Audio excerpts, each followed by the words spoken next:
and gentlemen, welcome to the one and the only Rumboyz Fantasy Network. As you already know, it's your boy, it's your host, Rumboyz Robbie. We got the panel backstage. They're getting lit. They're getting ready. They're doing their damn thing, getting excited, getting pumped up for you guys. Make sure that you go ahead and you spike that like button. The one that looks like this. Yeah, that thumbs up. Yeah, go ahead and make that gray button go blue. Also, the word that says subscribe. Yeah, go ahead and hit that subscribe button. If you want to, you feel like our time is worth it, join our channel, it's only like $6. Other than that, dive off into the live chat and enjoy all the debates and discussion. This is Rumboyz After Dark. Ladies and gentlemen, without further ado, let's go ahead and get into the cast and crew. You already know what to do. Dilly.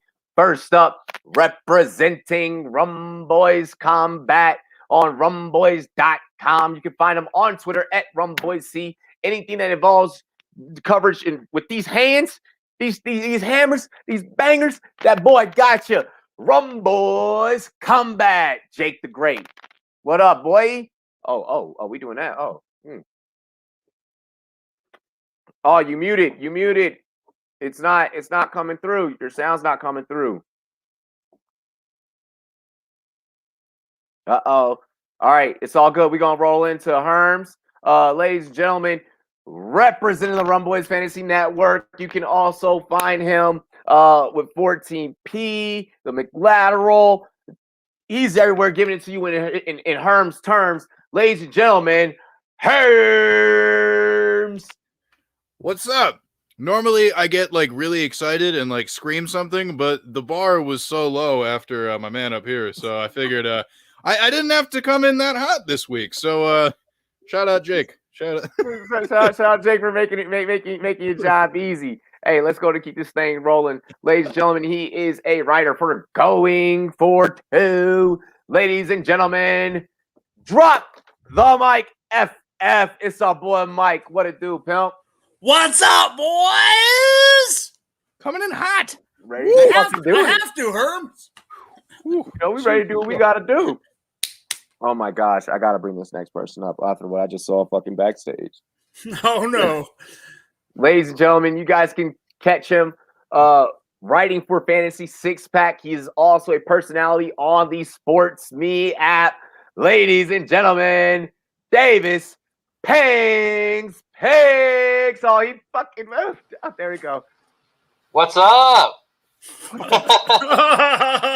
Any Borderland fans up in here, baby? Any Borderland fans?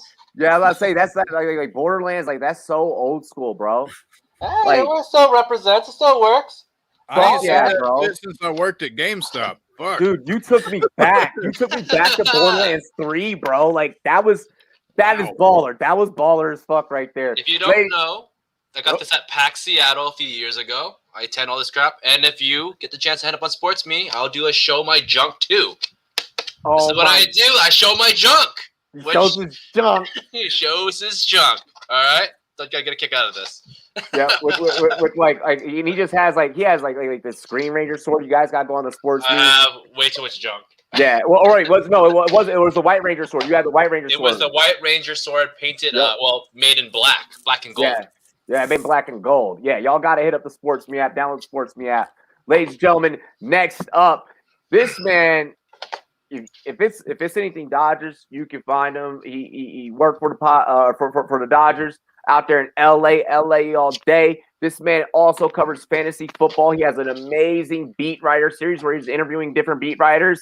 You can catch him with Familia FFB, Familia Fantasy Football Podcast. Subscribe to their YouTube channel, Jorge Mi Hermano Martin. Orale. It's Friday night, Rumboyz After Dark. Vamonos, boys. Thank you for the wonderful intro. Even though the Dodgers are coming off 4 straight losses, it's all good, baby, because we're drinking beers and we're hanging with the Rumboyz. Exactly. We got beers. We got the Rumboyz. You know what it is. Ladies and gentlemen, next up, you guys can catch him on the Not Analytics podcast. This man is analytical than a motherfucker, let me just tell you. Andrew Hayslip. Yo, what's up, guys? I'm here with my main man Maxwell. His fantasy takes are almost as bad as mine. but looking forward to a good show, having fun, drinking beer. Salud. Oh. Yes.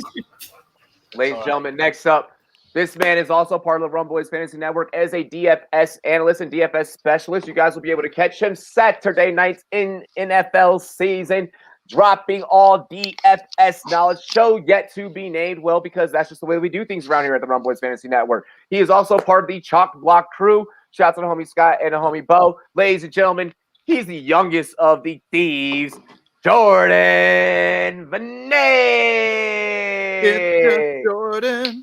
It's just Appreciate Jordan. the intro, Robbie. The last name doesn't exactly give you that flow. Like it doesn't help you there. The I feel Vanek like- it's tough. It's just a I tough feel like name. I Bruce Buffered the fuck out of your last name right there, okay? It's okay. I mean, don't worry. We'll make up for it when we start winning people some money. This year will be a fun year for DFS, especially week 1 when you look at the good old Cardinals-Titans matchup. That's AJ Brown and Julio going up against the Cardinals secondary. Good luck.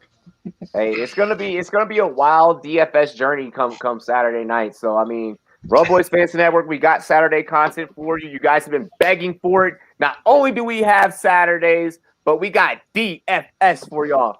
Without further ado, though, I need to stop fucking saying that. I keep saying that. I just caught myself. I have an ism. I have a Robbie-ism. Let's go ahead and make sure that we pay some bills. Though. Yeah, it is a good phrase. Thank you.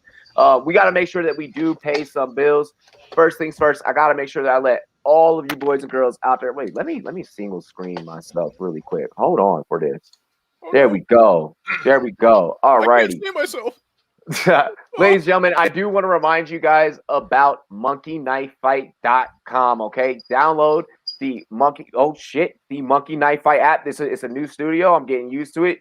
Getting everything still set up. The green screen still ain't set up. We're going to get y'all taken care of. monkeyknifefight.com. Monkey Knife Fight, the app available on both iOS and Android. Promo code Rumboyz, as you guys see. Monkey Knife Fight promo code. We're matching your deposit all the way up to $50. Daily fantasy sports, prop action. We're talking, NBA finals are starting to whittle down. All your basketball fans, get in on that star shootout. Home run derby for all my MLB guys out there. All right, guys and gals. All right, we got hockey, we got PGA. There's even some like esports shit over there. Like whatever you're into, whenever you got just an itch for, you're just like, y'all got any more of them prop bets?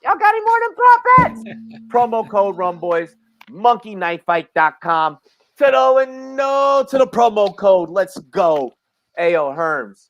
Yes. Spit to them real fast because we got to get some sports talk. Give them that SportsMe nitty gritty. Let's go. Okay, so you download the app, you type the thing, it happens. Then you make an account, and then it's like, oh my god, I'm on SportsMe. What do I do on SportsMe? It's like, well, you make videos of you being like, yeah, it's that thing right there, SportsMe. Yes, yeah. So okay, so it's like it's about sports, and it's just like, hey, you make a topic, you make a video, and then you can reply to other people's stuff, and there's battles, that's what they're called, and then you get awarded points for ding, ding, ding, ding, ding, if you say something smart, which is very important because it's nice to feel smart sometimes, and then you get little trophies if your opinions are good or entertaining or whatever, and it's super fun, it's super interactive. Oh my gosh, it's like Vine but with sports, and it's yelling and arguing and stuff. So it's like, yeah, sports me, it's sports you. Dilly, let's go. Oh, wait, stay there for a second and up. There we go.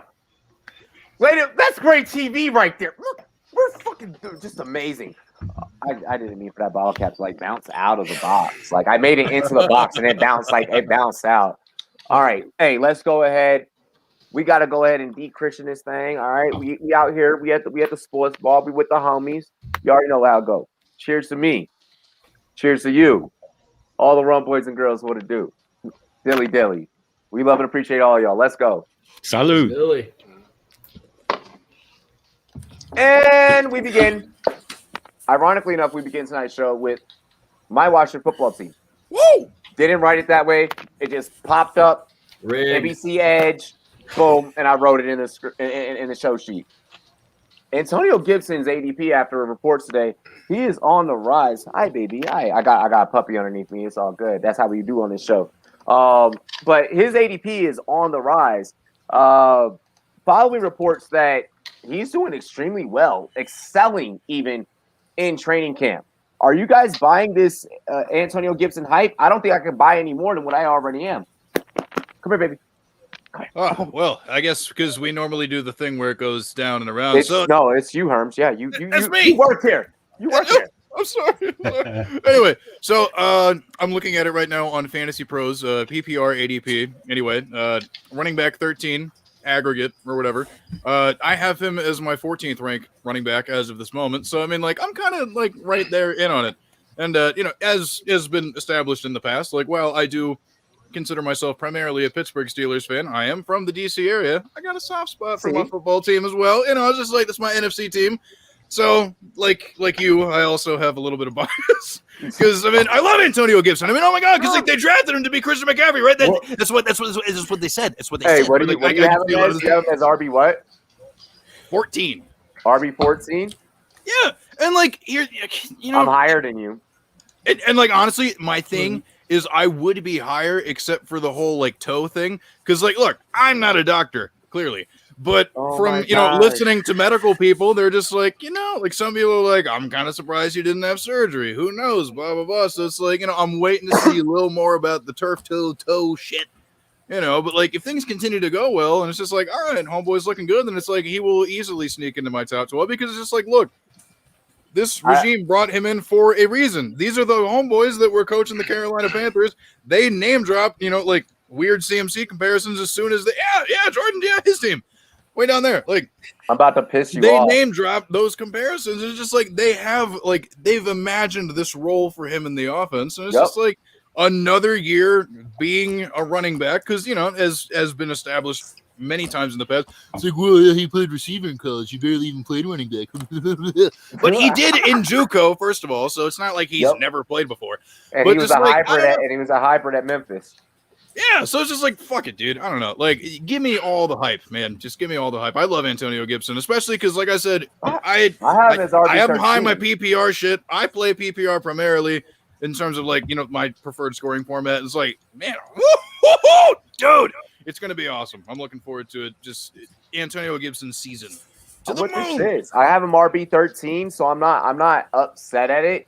Yeah, like I now the part that's gonna make you mad is I have him one spot ahead of Najee. I have Najee 14. Oh no, this is okay. All right. Well, I knew that was gonna fucking happen. Oh god! Don't worry, he'll be back. Hey, Mike, go ahead and take it away, brother. I'm about to make you very happy, Robbie. I'm in my redraft rankings right now, getting them ready, and I have him at RB 11. RB 11. Okay, so you're putting him above Akers and Mixon. Oh, I have Mixon like at 15. Oh shit! You got ahead of Aaron Jones? Aaron Jones too? I have Aaron Jones ahead of, I have Aaron Jones at 8.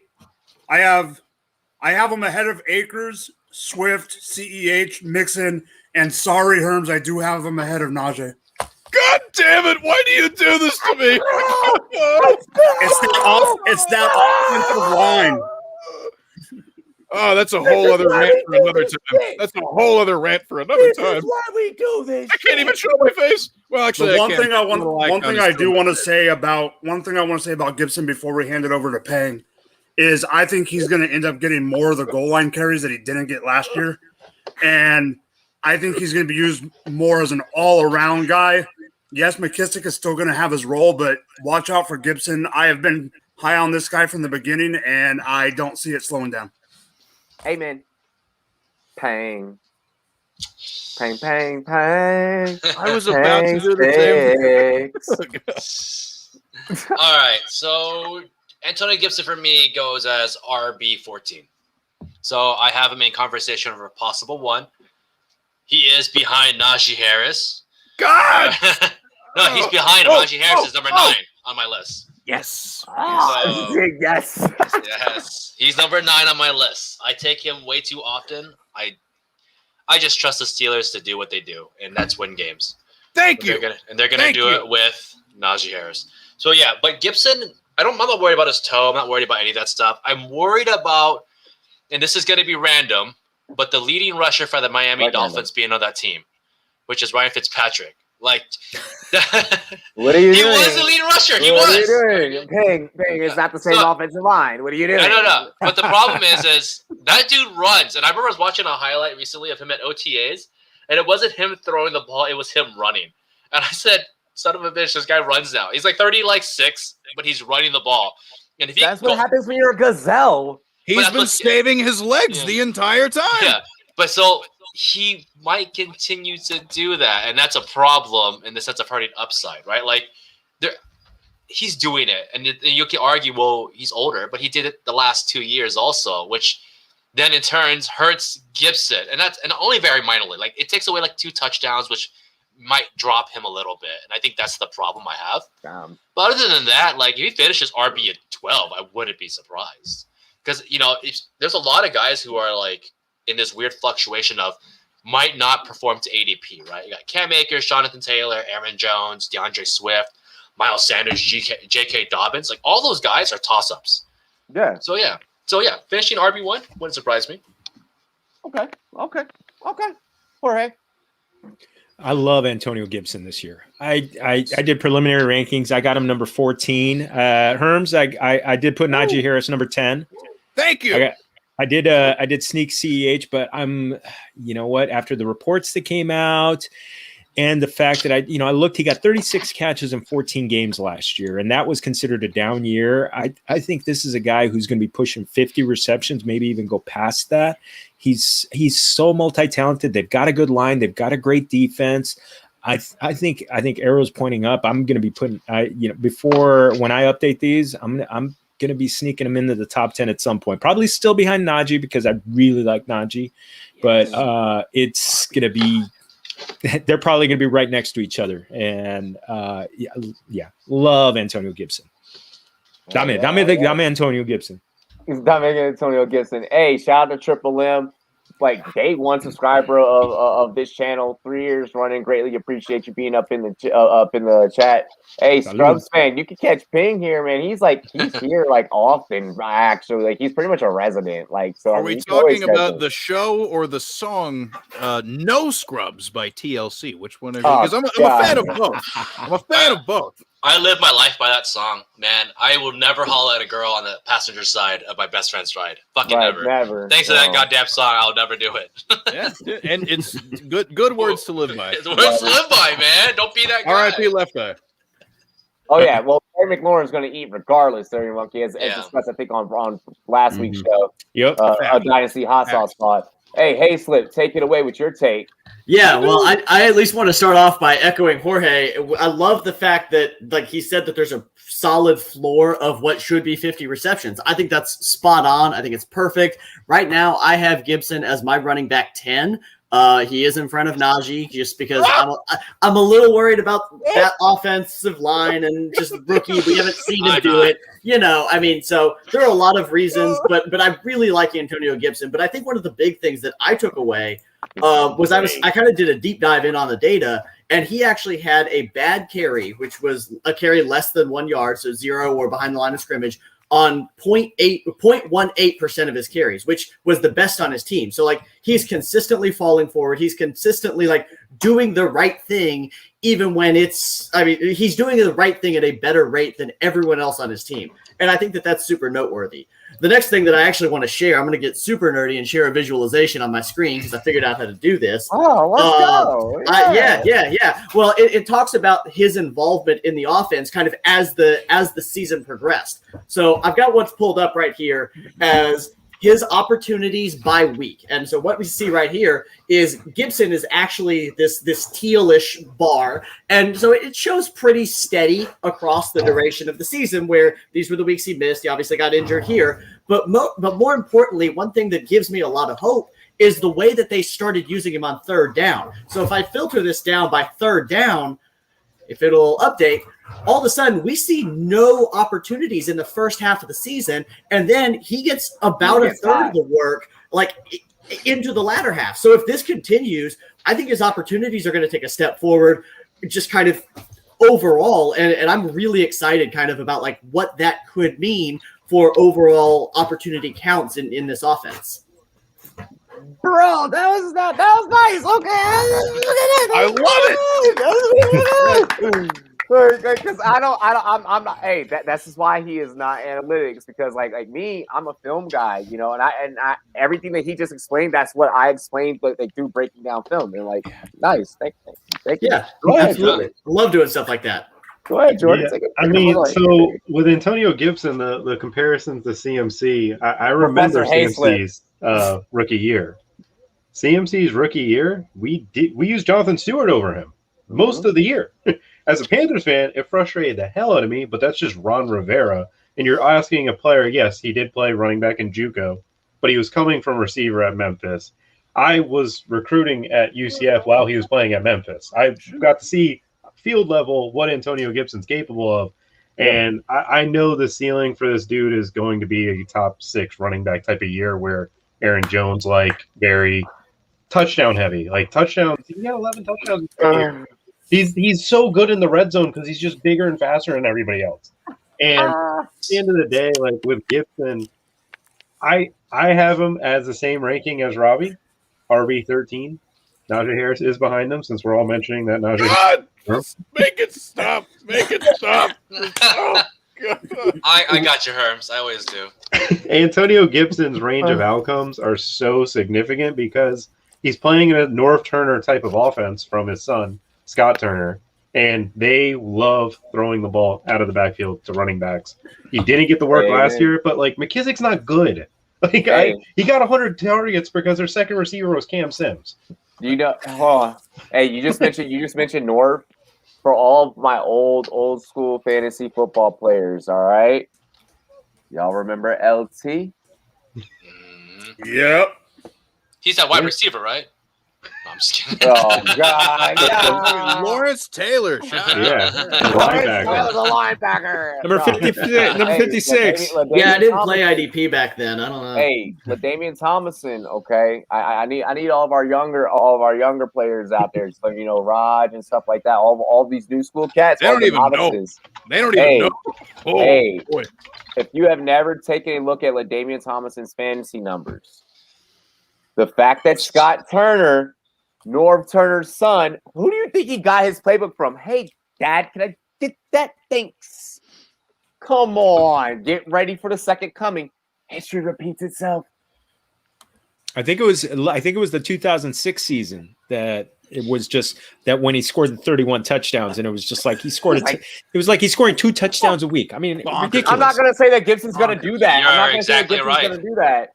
But if Gibson gets like 15 in a season, if Gibson gets 15 in a season, if Gibson gets 15 in a season, there it is. Yeah, Good job, the Jordan. quarterback, LaDainian Tomlinson, right? Yeah. Wait, how many touchdowns is Gibson going to throw this year? I don't know. He's throwing it to Logan Thomas, who was formerly a quarterback, while Gibson's formerly a wide receiver. So this is now I'm just confused. Shout out Virginia Tech. I'm just saying, dude. Antonio Gibson as a kicker is amazing. He's basically Justin Tucker. Scott Fishbowl. You can put him at your flex. And Ryan Fitzpatrick, who's formerly, he's a Harvard guy, so he was going to be a finance guy. You laugh about Fitzpatrick, but that dude had 50 rushing attempts, man. Like, that's actually kind of funny for his He's age. a Konami code. He's Konami code. He's 37 with 50 rushing attempts. God bless I don't him. want to believe it. I'm not ready to believe in that. And that's only an abbreviated work at that. Right? I will say, though, just a very, very quick moment. Lest we forget, Alejandro Villanueva and De Castro were liabilities. Yeah, they're not good. In terms of run blocking. Like, is the Steelers' offensive line going to be great? No. But is it nearly as bad as people say it is? I honestly don't think so. Bringing in Trey Turner, that was a big move. Kendrick Green probably would have been drafted higher than the 3rd round if he had an established position coming out of Illinois. But he split time between center and guard and all that shit. But, like, bro, homeboy's a really good run blocker as well. And also, lest we forget, Pat Freiermuth, incredibly good as a receiving tight end. Yes, RIP to Castro, but he's kind of trash now. But he's also like a very good blocker in his own respect. It's like the Steelers are telling us what they're trying to do. They're building the line to be younger, to be better at run blocking. So it's just like, look, I'm worried about the pass protection, but they're building that shit to make sure that Najee has his room. No, he's my RB5, damn it. He's going to be great. And they added a new O-line coach. 5. Cinco. Hey, I'm gonna He's let my you RB9, have that. all right? I'm gonna let you have that. I'm gonna let I'm just you saying. have that. It's not that bad of a line, especially It's for not. run blocking. For pass blocking, it's gonna be Hey, sus only for time pass will protection. tell. It will Only be time sus for will pass tell. protection. Okay, so Only this, times will tell. so I will add in. Do you see teams stacking the line against Deontay Johnson, Chase Claypool, and Juju Smith-Schuster on that team? And the answer is No, you can't. you don't. Yeah, Yeah, you don't. You're gonna play 4-5 in the box. You're not playing 7-9 play in the 7 and 9 box. in box. Yeah. Yeah, there's no way in hell. Yeah, you have to spread out. So you're gonna be looking at a lot of cover three type schemes. You don't need an O line when they're scared of your entire receiving core. Exactly. Chase Claypool. let's get Chase into Claypool. Is All day. scared the right term? I'll give you respectful, but I don't know if scared of the receiving core is where I would go. I'll also accept that. Yeah, yeah, respect. John said he hopes the Seahawks make a play for the Castro. The Castro's probably going to retire, man. His ankle's jacked up. Yeah, his he ankle's ain't the fucked. same. He ain't the same at all. If he gets added to the Seahawks, nothing changes to the Seahawks. Like they're going to be in the same boat.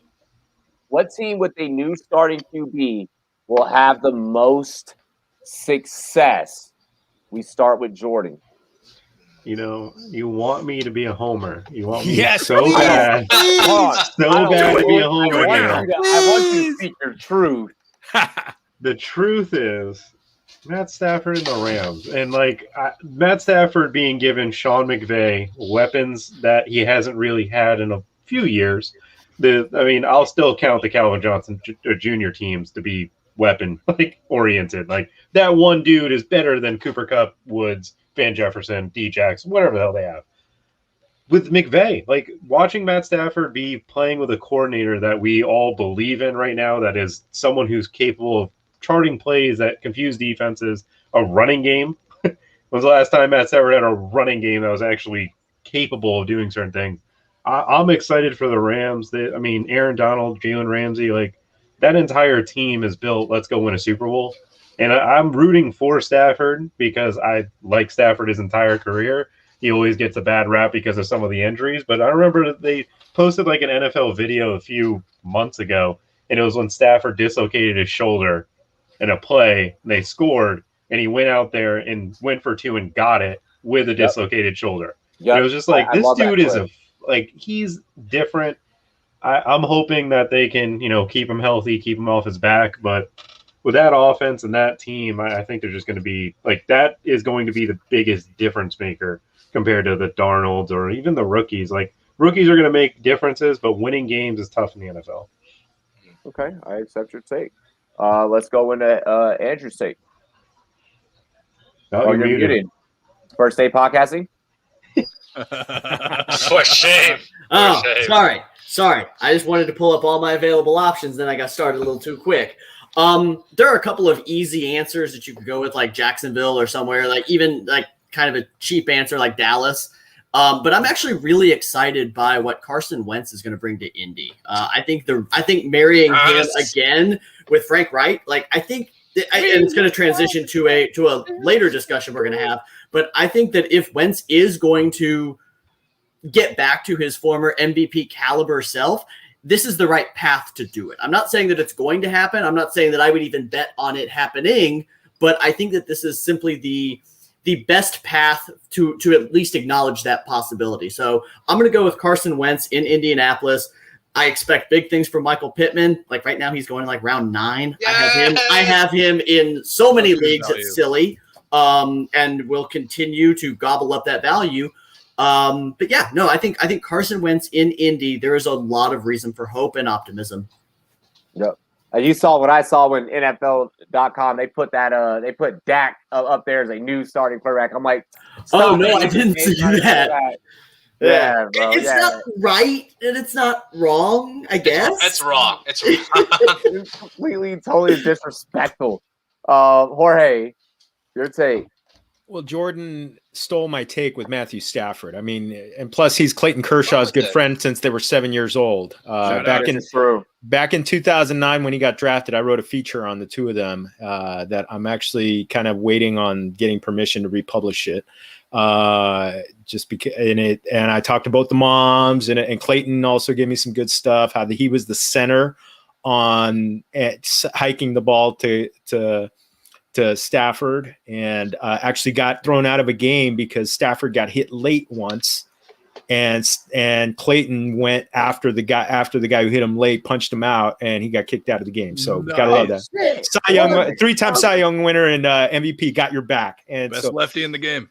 Yes, Yep. and so now we're gonna add an MVP to LA because Stafford's never had a line. He's had 2 elite receivers with Calvin Johnson and Kenny Golladay 1 year when he was great. Yep. And he's never had a defense like what the Rams have, with 2 Hall of Famers on the first and the back level. So he's gonna have time. He's gonna have time to throw. He's got weapons. So give me Matthew Stafford. Dámelo. Dale. Yo, salud. Órale, papi. Salud. Salud. Thing. You guys made the best choices, in my opinion. I was going to make a joke and say it's Tua because he's technically the starting new QB, right? But so when we think about success for at least this season, we have to think about how far are they going to progress, right?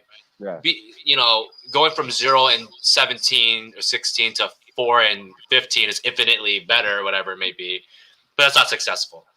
So Matthew Stafford would be my first. Second would actually be the Carson Wentz. I think they're both great quarterbacks in better situations. They're not on a dumpster fire team anymore. So, but I will say though, I think you guys are crapping on the wide receivers a little too much. Because when you think about it, Stafford had Calvin Johnson, Golden Tate, who's probably one of the best slot receivers to ever exist in the last 5 to 8 years. Then you have Marvin Jones. Then you have Kenny G. You can't say that he had a bad receiving core. Now, this is the best defense, and this is an all-in team. If this team doesn't win in the next 2 or 3 years, watch them implode and then do nothing. Yep. But, yeah, so give me Stafford, but give me a close second on Wentz. I could see them going to the AFC Championship on their side. And That'd be a battle. That'd be great. They can go to the championship round because Wentz isn't that bad. And just as an argument for Stafford, it's the same for Wentz. His receiving core, if you ever look at it, it's by far the worst. Jordan Matthews, who was always injured. Jalen Reagor, who didn't play well. Freaking, Alshon Jeffries, who they paid more money than he ever started a game. There's more question marks on that receiving core that I've ever seen. And don't even get started on the running backs, right? So, and now he's going to be on the Colts, who trust their players to go off and do real things. So, yeah, yep. I wouldn't be surprised if Wentz also does well, too. Yeah. So, that's it. You set that up to talk about Sam Darnold, and in my heart, it felt like you're oh, you guys pick Stafford and Wentz. This guy's a guy who's going to progress, get better, and I'm just so okay, he will get better, but I just don't think that defense holds up. I love our Panthers defense, actually, personally. I'm in love with that, but continue. All right, so my original pick was the Rams, but that's the obvious choice. So I am going to pivot off of that. And Jordan, you're going to love me, buddy. It is the Carolina Panthers. Woo! And the reason I say that, and Robbie already knows this, my disdain for Adam Gase is probably up there with any Jets fan there is. He should be watching football exactly where we watch it on Sunday on our couch. Wow. If it wasn't for Peyton Manning, he would be a scrub in the league. Period. I could go further, but I won't. Those crazy hours are bad enough. But with Darnold, he is just like Jordan said before we came on air. Darnold is a better quarterback than Teddy Bridgewater was for the Panthers. I think with the right weapons and the right play calling from the Panthers, I'm not saying they're going to win the division, but they could be they're going to be better than they were. And with CMC, watch out for the team to make some noise in the division. Terms. Spit it in your term. So I like it, Mike. really surprised that none of you because when you think about it, in Cortland Sutton, I mean Jerry Jeudy, all these guys, these are the best receivers that Aaron Rodgers has ever had to work with. I mean, this is just, come on. I knew He's been waiting for this day for so long. But seriously though, I mean, if obviously, if Aaron Rodgers gets moved, then that's going to be the incredibly obvious answer. Yeah. But bad O-line though, bad O-line. True, but so I mean, like a lot of really good answers have been said. So I'm just gonna try and move off of what hasn't been said already. Two things come to mind. One of them being Ryan Fitzpatrick, but we already kind of talked about the football team, so it's just like, whatever, blah. But low key, like, I don't know, man. For as much shit as they get, and for as much shit as like the head coach and like all that shit, like the Bears have still been like okay, despite how bad Mitch Trubisky was, So like, and here's the fun part: it's a double answer because whether it's Andy Dalton or it's Justin Fields or a combination of the two, I'm still right. So it's just like, no, but seriously though, I mean, like, yeah, like this, I don't know, they made the playoffs with that old motherfucker somehow. So it's just like they actually have people who are good at playing quarterback now, whether it's the seasoned vet in the Red Rocket or just like, I mean, Justin Fields pretty good, man, pretty good. Like, dude, the Bears are gonna be like good. So I mean, I don't know. I felt like that was a layup that we just, because I mean, like, yes, obviously, Stafford comes to mind first. All Wentz comes to mind, being reunited with Reich, but like the Bears moving on from Trubisky and having the people they have at their disposal, it's right up there in terms of layup, easy answers. Come on, you people. I agree. Hey. I was actually gonna joke with Jameis Winston for the Saints too. Like when you think about it. I mean, that's also in the category when you think about it, a team that makes the playoffs, right? Like that's yeah. I'm gonna do one a little bit different though. I like the Jameis Winston. I like the Jameis Winston. You guys would expect me to do Ryan Fitzpatrick though, right? You expect me to say that. I'm gonna go Jordan Love with them Packers. Like there it is. I think that Jordan Love, my Rodgers pick there. I think like all the hype that we were getting, around Jordan Love before last year's draft, I think it all immediately died and all immediately went to hell in a handbasket as soon as he became a Green Bay Packer, right? But we forget this team, pretty routinely gets their successor fairly well,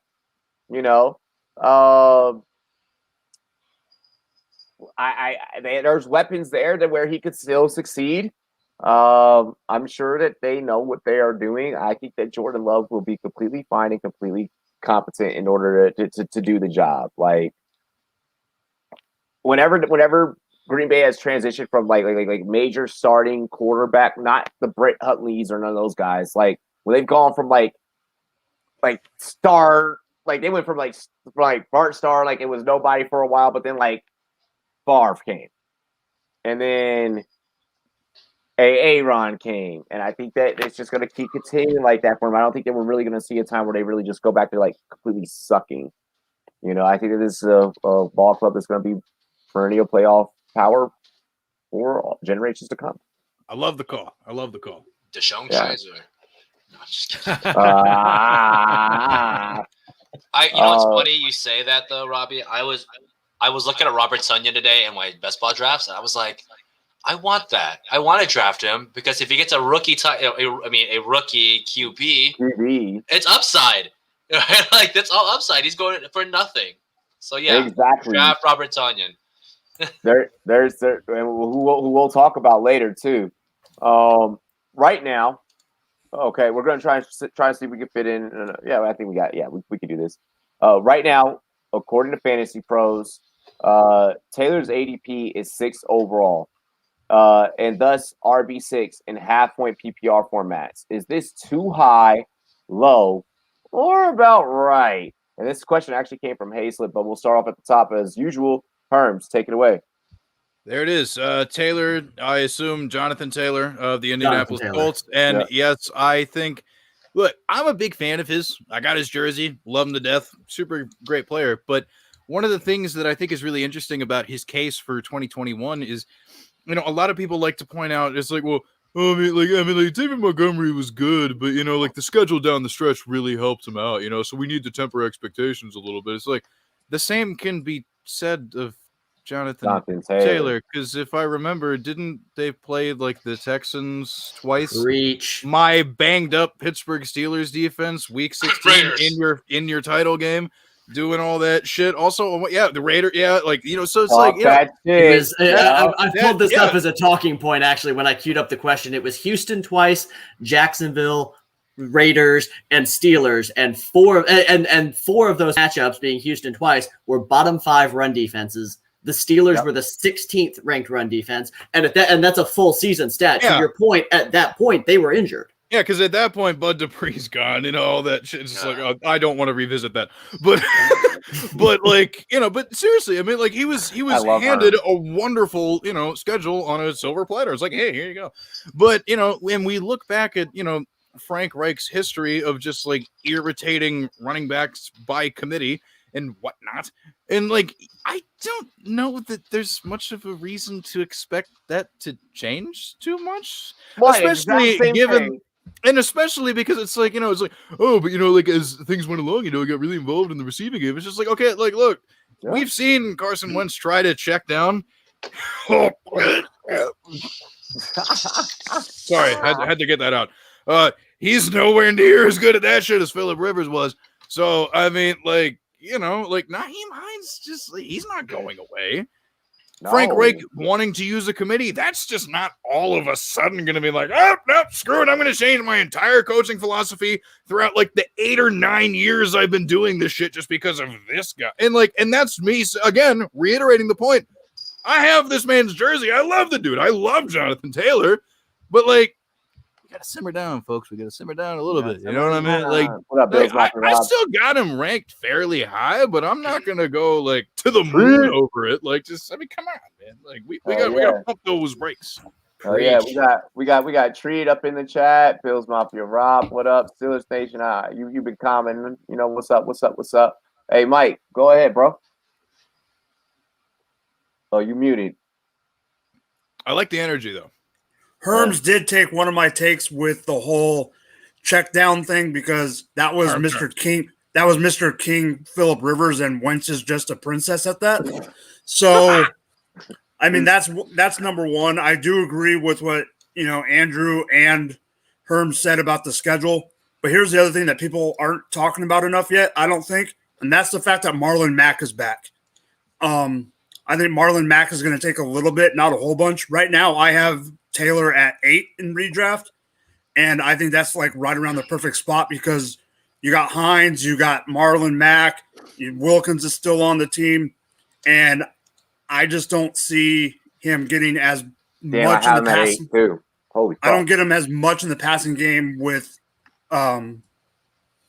Wentz, but he's still going to have a productive year. But I've also seen certain people, like, for instance, Z2 Fantasy got ridiculed on Twitter for not having Jonathan Taylor in his top 5, and I completely agree with Z2 on that. Yeah, I agree. I have him at 8. Off of the lunch hour consensus that I do with Javar and Laquan on Real Deal's channel, and I agree. 8. I guess being appropriate based off of stats, but I also have that 8 being a faller throughout the year. And as Andrew and I silently said, 11 and 9 respectively. So there you go. Yep. Yeah. Hold on. Go ahead, Pang. So, funny enough, I actually thought this was based off of the article I wrote a few months ago, because that's what I felt like. I literally wrote about him, and I'm just not the... I hate Taylor, I'll be honest with you guys, I do. And not for the fact that he's not good, I think he is. But look at his situation, right? He played with Rivers, who they respect, even at his age. He has probably one of the most stout O-lines out of the entire league. Oh, yeah. He caught 36 of 39 receptions. That is ridiculous, right? His overall target rate is rather low. And then he caught them all. Like, if any running back does that, they're in the prime season of their life, right? I get 40 targets. I caught 37 passes for 10 yards. That's 370 free yards. And that's what Taylor was doing. He was catching these like really cheesy dump offs that were resembling Mike Davis. And then he would go for 10 free yards and they'd be like, oh shit, we got to stop him. And he did that, if you watch it, over and over. And he only did that early in the game. If you actually watch his stats towards the end, four targets, 3 targets, 2 targets, 5 targets, 0 targets, 2 targets. Those aren't huge target numbers.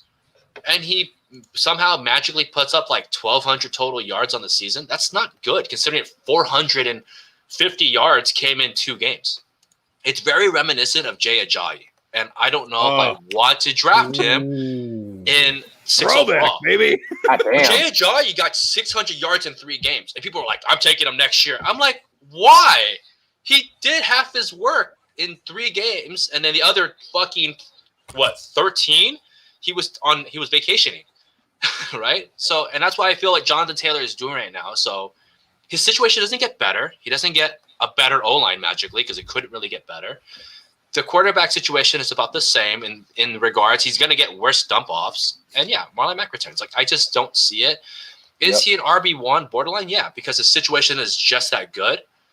But is he that good? I don't think so, right? If you put Gibson on this team, that's a different story. I think Gibson was better, right? He was playing. Yeah. There's a lot of guys that just played straight up better than him on worse situations, in stacked boxes.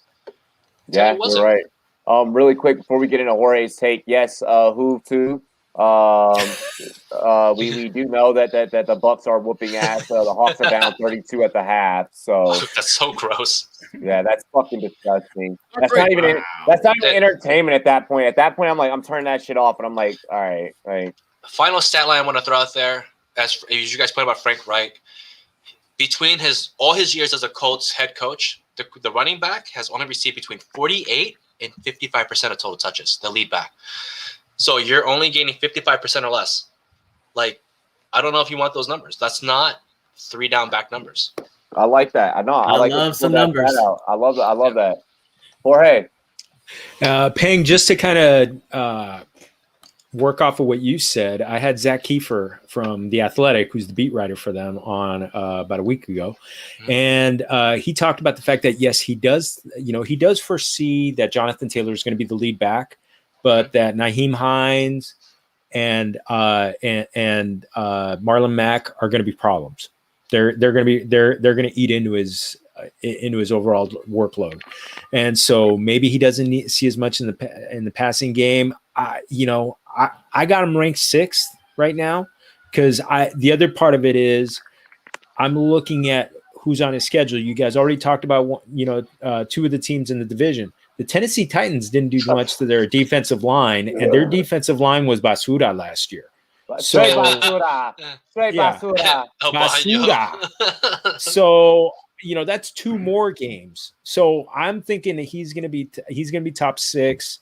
And because he's going to have some spike games in there because of all those horrible ones. And just to take a look, I was looking at his playoff schedule, weeks 15 to 17.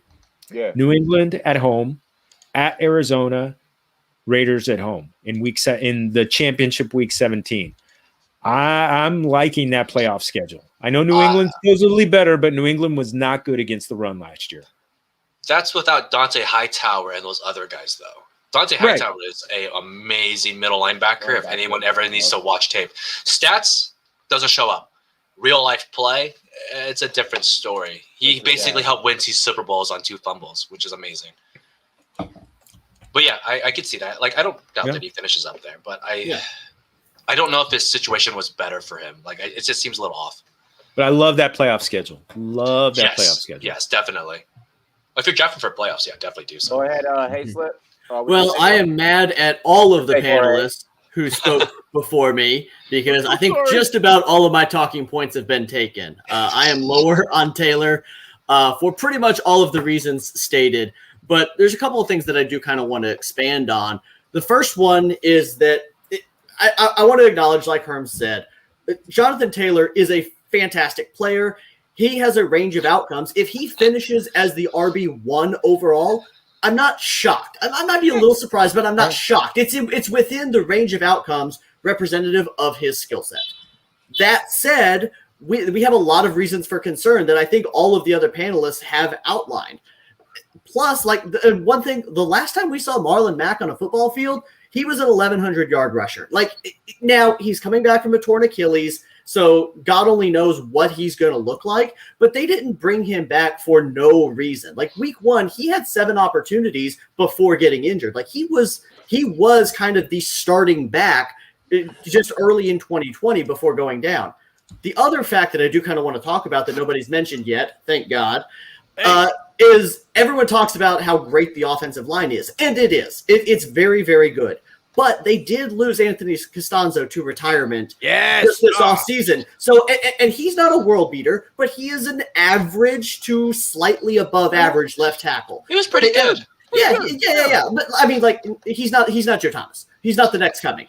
But he is an average to above average left tackle. And they replace him with Eric Fisher, who is also coming off of a torn Achilles. I don't think Eric Fisher, who at this point bust relative to first overall pick, but not a bad player when healthy. Yeah. So like but coming back from a torn Achilles, like, we don't know if Eric Fisher is going to be Eric Fisher. Like, it might not be till week 10 or so, and until then, you have a gaping hole at left tackle. And I would have loved to have seen them bring in Alejandro Villanueva or somebody who's fine just to bridge that gap. Like, if you still want to bring in Fisher, great, whatever, you do you. But they're putting a lot of faith in the recovery of a guy who got injured in was it the AFC Championship game or was it the divisional round? Either way, there's no guarantee. Yeah. And there's no guarantee he's ready at the beginning of the season.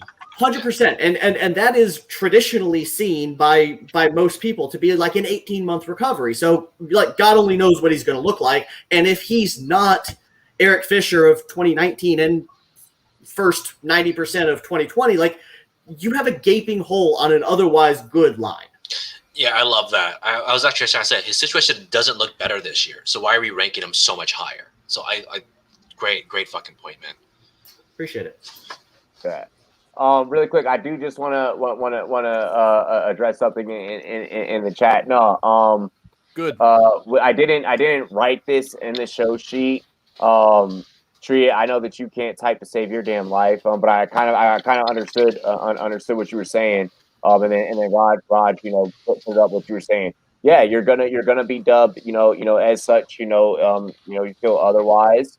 I want to show a lot of respect, and I want to give a lot of respect to Carl Nassib. And for players out there that are part of the Alphabet community, we're still learning a lot more about that community. Feel free to speak out. I played on multiple teams, whether high school, indoor, flag football, semi-pro.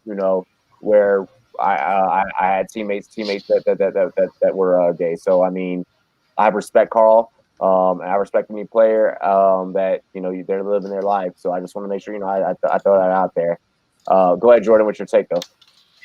So the one thing with Jonathan Taylor and like a lot of these rookie running backs that like people are just forgetting is that they had a pandemic.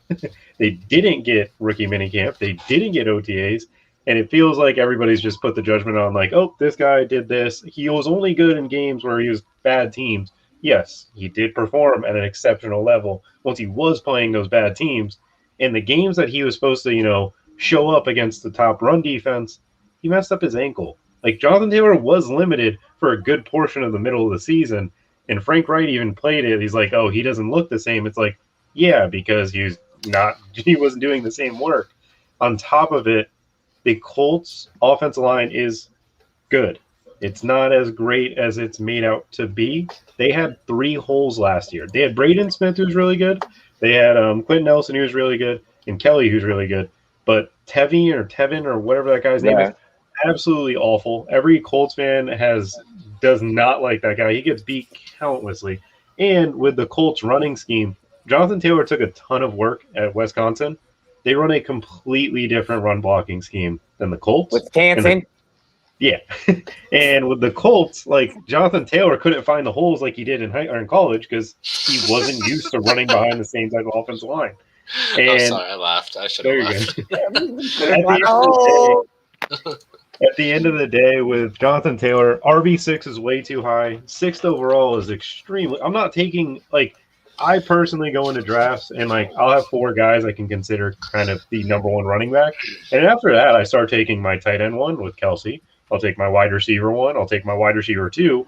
Yeah, running backs are a dime a dozen. Not dime a dozen. Running backs matter, and they're less good in the position. But like, if you can go and take, say, Aaron Rodgers does go happy go marriage, I'm taking Devontae Adams over Jonathan Taylor. Like, I'm not playing the games. I'm going to go with someone who is going to score 18 to 20 points a game than someone whose range of outcomes differ dramatically based upon game flow, based upon Carson Wentz. Because if we see what Wentz was in Cleveland last year, that's You mean not. Philly? Sorry, feels like it was in Cleveland last year. Oh, Bad Cleveland.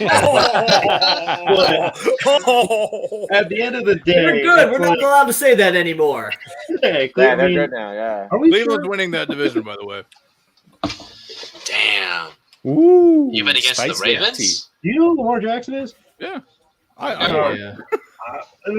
trust I Ernst know on that division very well. Yo, hey, I want to say fuck everybody that put me on auto pick for fucking 3 picks in the Thieves League, and didn't message me, let me know I was on the fucking clock. Hey, Jay attacks everybody all the time. Dude, Oh, we're no. in round 13 of a 20-team league. It doesn't matter who the hell you pick. It doesn't matter. But I'm like, yo, fuck you for not telling me. I'll just wait till now you get into my leagues. Now just wait till the dirty shit now I'm about to do. Fuckers. Continue. Sorry.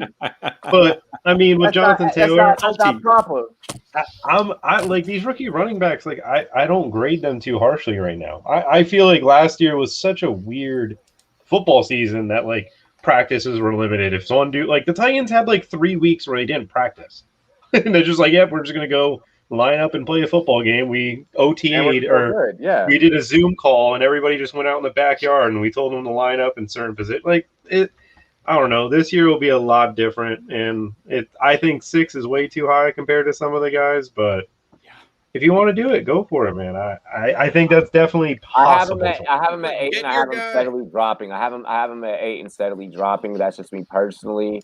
I think that there's some other options that you know, like the homies out there can go and make plays at. But that's just me personally. You know, teach is their own. If you want to take them at 6, I'm not mad at it. I understand the logic behind it. I'm not gonna roast you I will. for it. I will. You know, but I do believe that there's some talent that when we look at fantasy pros, or even if we look at, you know, my personal rankings or any of our personal rankings, I think there's an argument to be made about some of these other guys that we've already either A, talked about, or the B, you know, just have ranked that we haven't talked about that could make a push. So I just want everyone out there, in regards to Jonathan Taylor's situation, be water. Be as fluid as possible. Don't be super eager to have to go get him, but don't be afraid to let him fall you either. And I think that that's probably the best way to play, is not to be super eager to go get him, but just play around and see what the fuck happens. And if that's your guy and you get him, then cool. Like, if not, like, I don't feel like you should be like walking out of you know, Hooters or Buffalo Wild Wings or, you know, wherever your local bar, wherever you're drafting. Like, man, like so and so in the draft got Mike in the draft took freaking like, now I gotta buy him a beer and see if I can trade for it for Jonathan Taylor. You know, I don't want y'all to feel that way. We're gonna go ahead and get into a music video. This here is Superman. It's also featuring Crooked Eye and a couple of the homies out there in Seattle. A couple of homies that Clock Management messes with. So we're gonna go ahead and get into that music video. Then we have a quick word from our sponsors over at monkeyknifefight.com, and we're gonna get right into the rest of the show. We have some we have some SFB11 strategy that we're going to be talking about for you guys, as well as a fantasy football tight end rank 'em, and much, much more. Cheers to me. Cheers to you, all the Rumboyz and girls. What to do, dilly dilly. See y'all after halftime. Oh, refill time, you mean? Mm-hmm.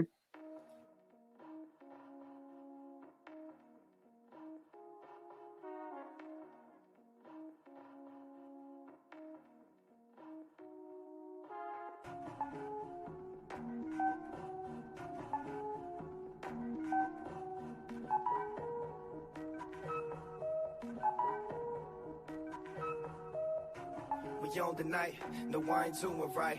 Maneuver through my grind, soon as I choose my vice. I'm more like Lex Luthor, nah, I ain't Superman. That's how I do it, fam, nah, I ain't Superman.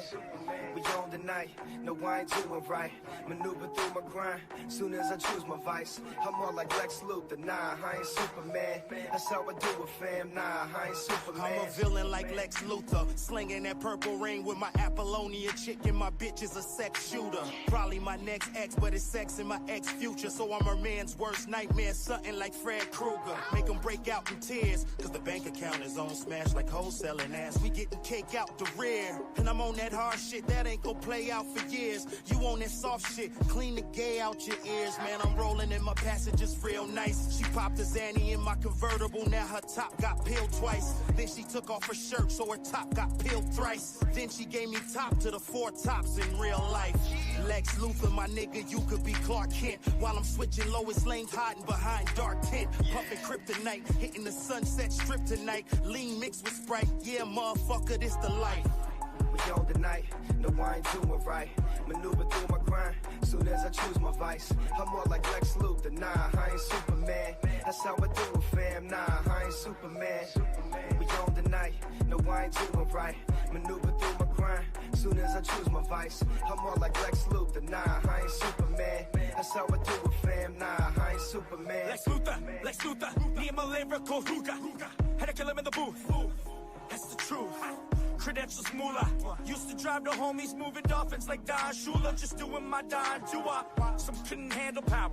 Hit some cats as cowards. We killing Superman. No Dwight Howard. Nima so villainous, simply the illest villain. I'm the lady's kryptonite. Say hello to the bad guy. I'm so Bane on a dark night. My heart feels no pain. I'm just addicted to the fast life. Cash rules, baby, what's your vice? Pusher man, I could be that guy. Living dope so she needs that line. We own the night. Motherfucker, I'm cold as ice. Nemo Pacino, devil's advocate, hazardous. Dr. Manhattan, cancerous. And now Superman is dead, dog. It's quiet on the set. Oh! We on the night, no I ain't doing right. Maneuver through my grind, soon as I choose my vice. I'm more like Lex Luthor, nah, I ain't Superman. That's how I do it, fam, nah, I ain't Superman. We on the night, no I ain't doing right. Maneuver through my grind, soon as I choose my vice. I'm more like Lex Luthor, nah, I ain't Superman. Okay. That's how I do it, fam, nah, I ain't Superman. Hey, you got that life? Huh? You got that life? Yeah, I'm about my money. Ride amount, I had your life. Matter of fact, I had your wife. Check for me, she bought my night. Sneaker wars, you like the spike, assorted colors. Mike and Knight, top flight, so official. Cross the line, face the pistol. Kaepernick, 49er, all gold. Stay shining, infamous. Ass casing, shoe game, psycho. Super crazy, my super cool. Straight from the 80s, I might go. Back to the future, Mr. Marty McFly. Trendsetter, been better than your favorite top 5. Who am I? The venomous villain. Call me Luther, the one you love to hate, but you never dare speak of. Mastermind genius, Secret Six the meanest. Megatron monster dressed in black, murder theme shit, blowing that kryptonite. I killed the whole game, and I killed Superman with one mic. We on the night, no I ain't doing right. Maneuver through my grind, soon as I choose my vice. I'm more like Lex Luthor, nah, I ain't Superman. That's how I do it, fam, nah, I ain't Superman. We on the night, no I ain't doing right. Maneuver through my grind, soon as I choose my vice. I'm more like Lex Luthor, nah, I ain't Superman. That's how I do it, fam, nah, I ain't Superman. At the intersection of chivalrous and villainous, my characteristics illustrated in graphic images. Black and white, good and evil plots, box scrimmage in my dreams. I see what the fuck I'm dealing with. I'm drawing a drama, use the marker on my arm to document the rise and fall of my survival through it all. You call it karma luck, death and dishonor to these commoners. Alarming, you're the danger, that's a game we played for long enough. Caked up, shape cut, the face made up. Look at you talking gay stuff, dummy. You not gonna fade us money, you chasing funny papers. Wait your pay stubs, huh? Give us some credit, son. Your numbers ain't replacing us. 10K gracious, thanks for your support. Take whatever part you cast me in, Academy Award. Nima tab me in, scene action, collabing with the team captain. Shave the troller, play the role. I'm Gene Hackman. We own the night, no I ain't doing right. Maneuver through my grind, soon as I choose my vice. I'm more like Lex Luthor, nah, I ain't Superman. That's how I do it, fam, nah, I ain't Superman. We own the night, no I ain't doing right. Maneuver through my grind, soon as I choose my vice. I'm more like Lex Luthor, nah, I ain't Superman. That's how I do it, fam, nah, I ain't Superman.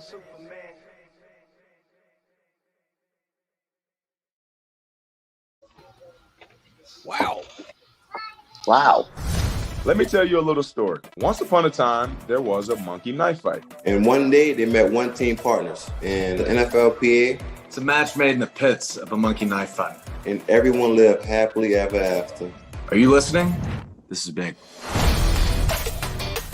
What is a monkey knife fight?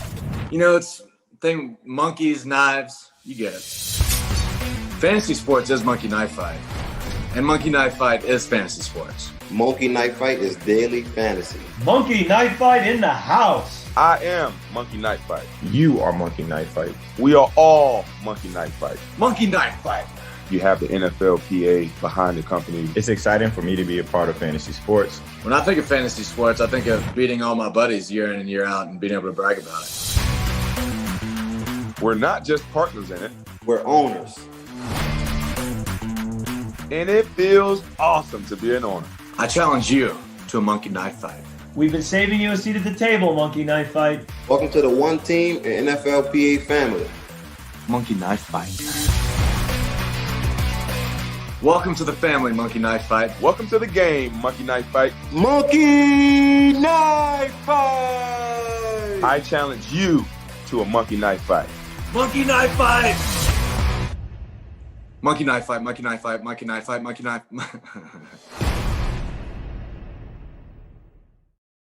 Monkey knife fight. Monkey knife fight, monkey knife fight, monkey knife fight, monkey knife fight, monkey knife fight, monkey knife fight, monkey knife fight, monkey knife fight, monkey knife fight, monkey knife fight, monkey knife fight, monkey knife fight, monkey knife fight. Monkey knife fight. We're getting better at it. We really are. Like week guys over are. week. This is improving. I'm proud of us. I've done it great. I have a question. Like- What the hell is on Pang's head? He's Goku. He's gone Super Saiyan. He's Super Saiyan. dude. Hey. This, if you want to see my junk eventually, it is No, a I don't. Kakarot video game promo item they were giving out at a PAX convention. Pre-COVID. Pre-COVID. And this was it. So yes, let's start this off. Yeah, let's. He's like, I'm Different ready. hat each halftime, man. Each section. I love it. I love it. We actually do start off with you here. Fantasy football, tight end, rank 'em. We did have a question in the chat in regards to tight ends, so perfect for us to get into this. Gesicki, Logan Thomas, Rob Tonyan, Pang, get him. Man, By the that's way, y'all can join us on Discord. By the way, just so y'all know, click the link. Join us on Discord. Gesicki, Logan Thomas, Robert Tonyan. I want to say Tonyan, Thomas, Gesicki in that order. Even as a Dolphins homer, that receiving core is way too good to want to use Gesicki a lot. Right? He's a 50-50 catcher, safe kind of guy. I think he's the bottom of the three. Now, give me Logan Thomas because Ron Rivera loves to use his tight ends. He proved it. And then after that, I would say, obviously, I would say Tonyan first just because Jordan Love, Aaron Rodgers, it's pure upside. And I think that's it. I don't really have too much to say on that beyond that fact. Okay.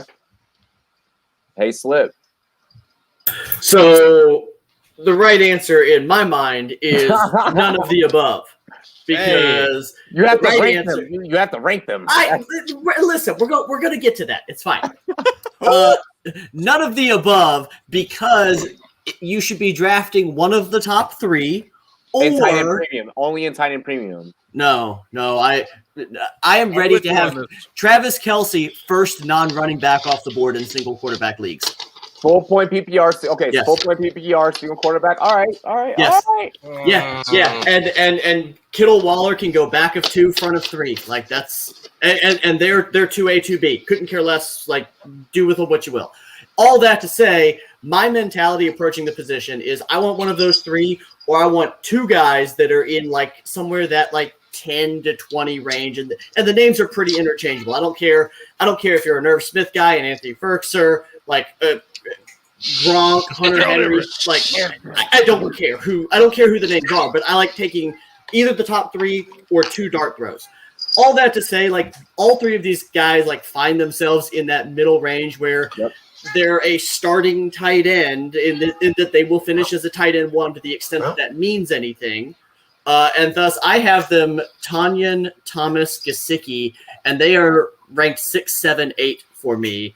But they probably will not be on any of my teams just because tight ends of that value of that 6, 7, 8 range is not reflective of the way that I want to attack the position in 2021. Bro, I play running back heavy, so I cannot wait to be in a league with you. I hope we end up in a Rumboyz charity league together. Like I'm down. Let me know. Yeah, I can't wait. I can't wait. Like you're my dream come true. Like you're my dream come true.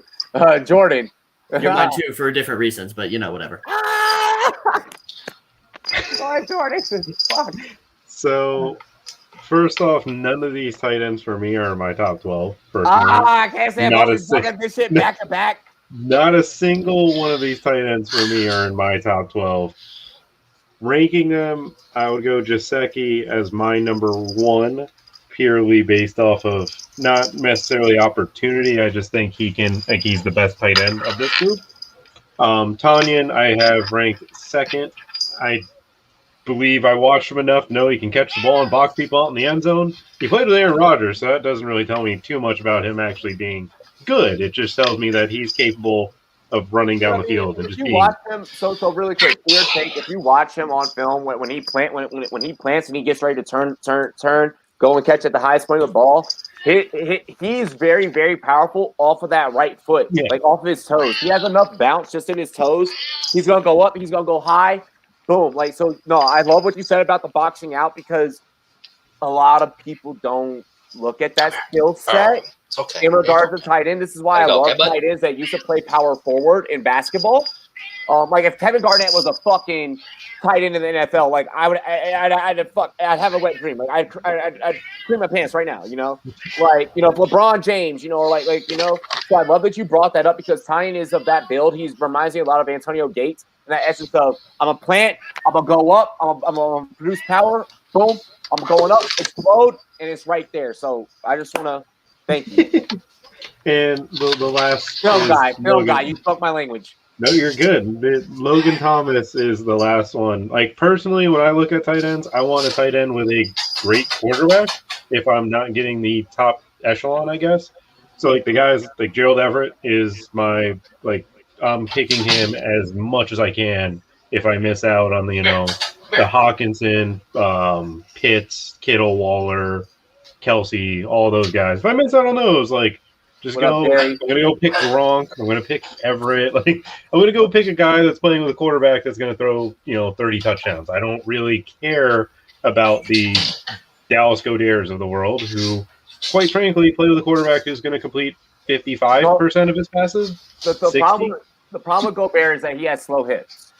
Yeah, his hips aren't as fluid as someone like a Tanyan. Tanyan, he's coming off. He's boom. He's here, and then he's already here. Whereas Goddard, it takes a little bit of time for him to develop throughout that route. Logan Thomas, he's coming off and he's snapping as well. He's boom, boom. Movement's very fluid. Sorry. No, you're good. I say football terms, and then you want to go into film. It's okay. I respect it. I was just saying that his quarterback hurts to watch, and yes, I know Jalen Hurts. I'm just saying I've been a Bama fan. I've watched this dude since he was a freshman. I was rooting for him to start over. Who was our fucking guy's name? Who was quarterback? Is it Jacob Coker? Someone. Anyways, I've been rooting for Jalen Hurts for a long time, but I know this dude can't complete passes. He cannot. He's not capable of doing it. It showed up on film last year. He's good in situations everybody's like, oh, he completed 70% of his passes at Oklahoma. No quarterback since Lincoln Riley's taken over has done that. Nobody's been under 70%. That offense makes everything easy. Jalen Hurts last year throwing down the field was a 47 completion percentage. Awesome. I just want to let the fellas know that we are going to have someone wants us to grade their team, so we're going to try and get to that. Hay Hell slip. yeah. And then we're gonna go. And then we're gonna. Ooh, Yeah, and then we're gonna go. Let's hater Ping. club. Let's get this started. Let's hate. Yeah. No, I'm just kidding. Let's go ahead. Let's get. Or wait. All of you guys went. Yeah, Ping went. All you guys went on the Titans. So let's go ahead. Let's rank Aiden's Me team. and Mike. So QB, tennis skill. RBs, Barkley, Akers, Sanders, Connor, Jacobs. Wide receivers, Cooper, Ridley, DJ, Shark, Galladay, Lockett, Go Nets. DJ Moore. Tight end, Logan Thomas. Kicker, Justin Tucker. Defense, Browns. Holy fuck, you cleaned up. That's got to be a 10 team. That's a 10 team. 18? Feels like the first thing that jumps out to mind, the first thing that jumps to mind for me, not to completely jump out of order here, but like I try and evaluate this in the context of like what round did you take each of these guys in? So just like guessing based on the team, I mean Barkley in 1, Akers in 2, but then like Ridley in 3, like Cooper in 4, like. And then, like, where are you getting Miles Sanders, Connor, Jacobs is in that ballpark, Galladay? Like it really looks like you've got about 17 fourth-round picks, and which is phenomenal. Dude, you cleaned up on these dudes. This is definitely I no disrespect to home leagues. This is definitely a home league. This is absolutely, positively the definition of a home league. And that's what most of us play, you know. Just But here's the thing. Here's the thing. I know it. I know that the key giveaway is the fact that you walked away at the end with Tucker and the Browns defense. When I see that, that's a dead giveaway where it's like that means that nobody was doing their homework in the fucking middle rounds because you're not supposed to walk away with those two. My coach used to tell me this back at high school. Son, it's the little things that make the big picture. You have two pieces that are the little things in kicker and defense. In single QB leagues that can be the difference maker that they should have never let you get. The middle, the whole roster, they should never let you get. But the second that I see those two at the end, oh, fuck. I mean, you got QB too that ever since he took over for the Tennessee Titans in tennis skill. Barkley, cool. He might deal with if he goes down, it's not an issue because you got Akers, all right? Yeah, Sanders may be serviceable. Jacobs could be serviceable. Connor, you still got some decent running backs. You can even trade any of those guys. You can even trade Barkley and then go get yourself any of the guys we talked about tonight's show, you know, or you get somebody bigger or better. You know, you go get somebody bigger and better. Even still, if you don't want to take that gamble, you just want to lock in. You know, let me go chase down Dalvin Cook or something. You know, whatever the case. The receivers, I fucking love this. I'll go A. I won't go A plus. I'll go A. I mean, I look at that. I'm just very curious. Is it Cooper Kupp? Is it DJ Moore? Is it David Moore? Did he draft James Conner over Josh Jacobs? There's a lot of questions with how he listed that thing, and I'm like, I'm trying to piece it. I mean, DJ Moore. You know that's DJ Moore. I'm just saying, I don't play in who's drafting David Moore? I don't. Well, the thing is like I don't play in Dynasty league, startup. but I'm thinking in my head, like he's got 4 receivers in the top 20 of PPR. Most just off the top of my head, and then 4 running backs that are being considered, I guess 3 in the top 16. Yep. I'm just saying, like, even the bottom two, the bottom two, and Connor and Jacobs, you can even make cases for to where it's like, they didn't, you know, you can make cases for. So it's like they're in the top 30 at worst. Yeah. Well, Josh Jacobs has never 25. finished. Yeah, I mean, Josh Jacobs has never finished outside of top 18. Like he's been good his entire career, and like guys, we got oh no, hi. Oh shit. Jimmy Jam James TV with the $5. Cheers to me, cheers to you, all the Rumboyz girls want to do. Drink up, fellas. Dilly. I had to do 5 cheers. There it is. All right. 5 Hail Marys. I don't know, man. I'm not playing in 10-team leagues. That's wild. It's a roommate league. Okay, so it's a college league. Yep, it's a roommate league. Bro, you just went in there and you like. he drafted their team too. He's in his roommate's room taking their fucking team. Yeah, you definitely want, you know. Bro, his roommate said I'll eat ramen. Patrick Mahomes was 1 overall. You know, that's what you want. Someone picked Drew Brees in that league. I don't know who did it, but someone did it. Hey, Aiden, hang on. Can we get some Tebow love in that league? Hey, Hey, Aiden, you're about to make your roommates eat ramen for the rest of the year, and we're here as the Rumboyz Fantasy Network to make sure that young college students like you can make sure that the rest of your roommates are eating ramen while you eat steak and lobster. It's okay. This is what we're here for. Let's get into the next topic. I'm going to say, grading it out, I'm going to give it the plus because it's just that good. I agree. All right. Especially if that's DJ Moore. Even if it's Jacobs as your fifth running Yo, back. he said winner pays for the other's DoorDash for him. Oh, shit, no. bro. That. DoorDash is expensive, bro. I'm broke. I had to grub of it. You're Good paying for for you. 9 DoorDashes? You're screwed. Oh wait, no, the winner. No, Wait. The fuck winner. that. Never mind. That's fucking horrible. Hey, Why did you agree Wait to a that? minute. Oh. Bro, here's the thing. Fuck Here's that. the thing. So you're there's gonna win. DoorDash? You Or- get an F. Well, winner or I'm Yeah. assuming what he meant to type was that the loser of the league would pay for everyone or would pay for the winner's DoorDashes for I him. sure as shit hope That's so. what I. Yeah. Yeah, that No is wonder why true. you got this amazing team. Because Aiden, you otherwise, write things why weird, did- bro. yeah.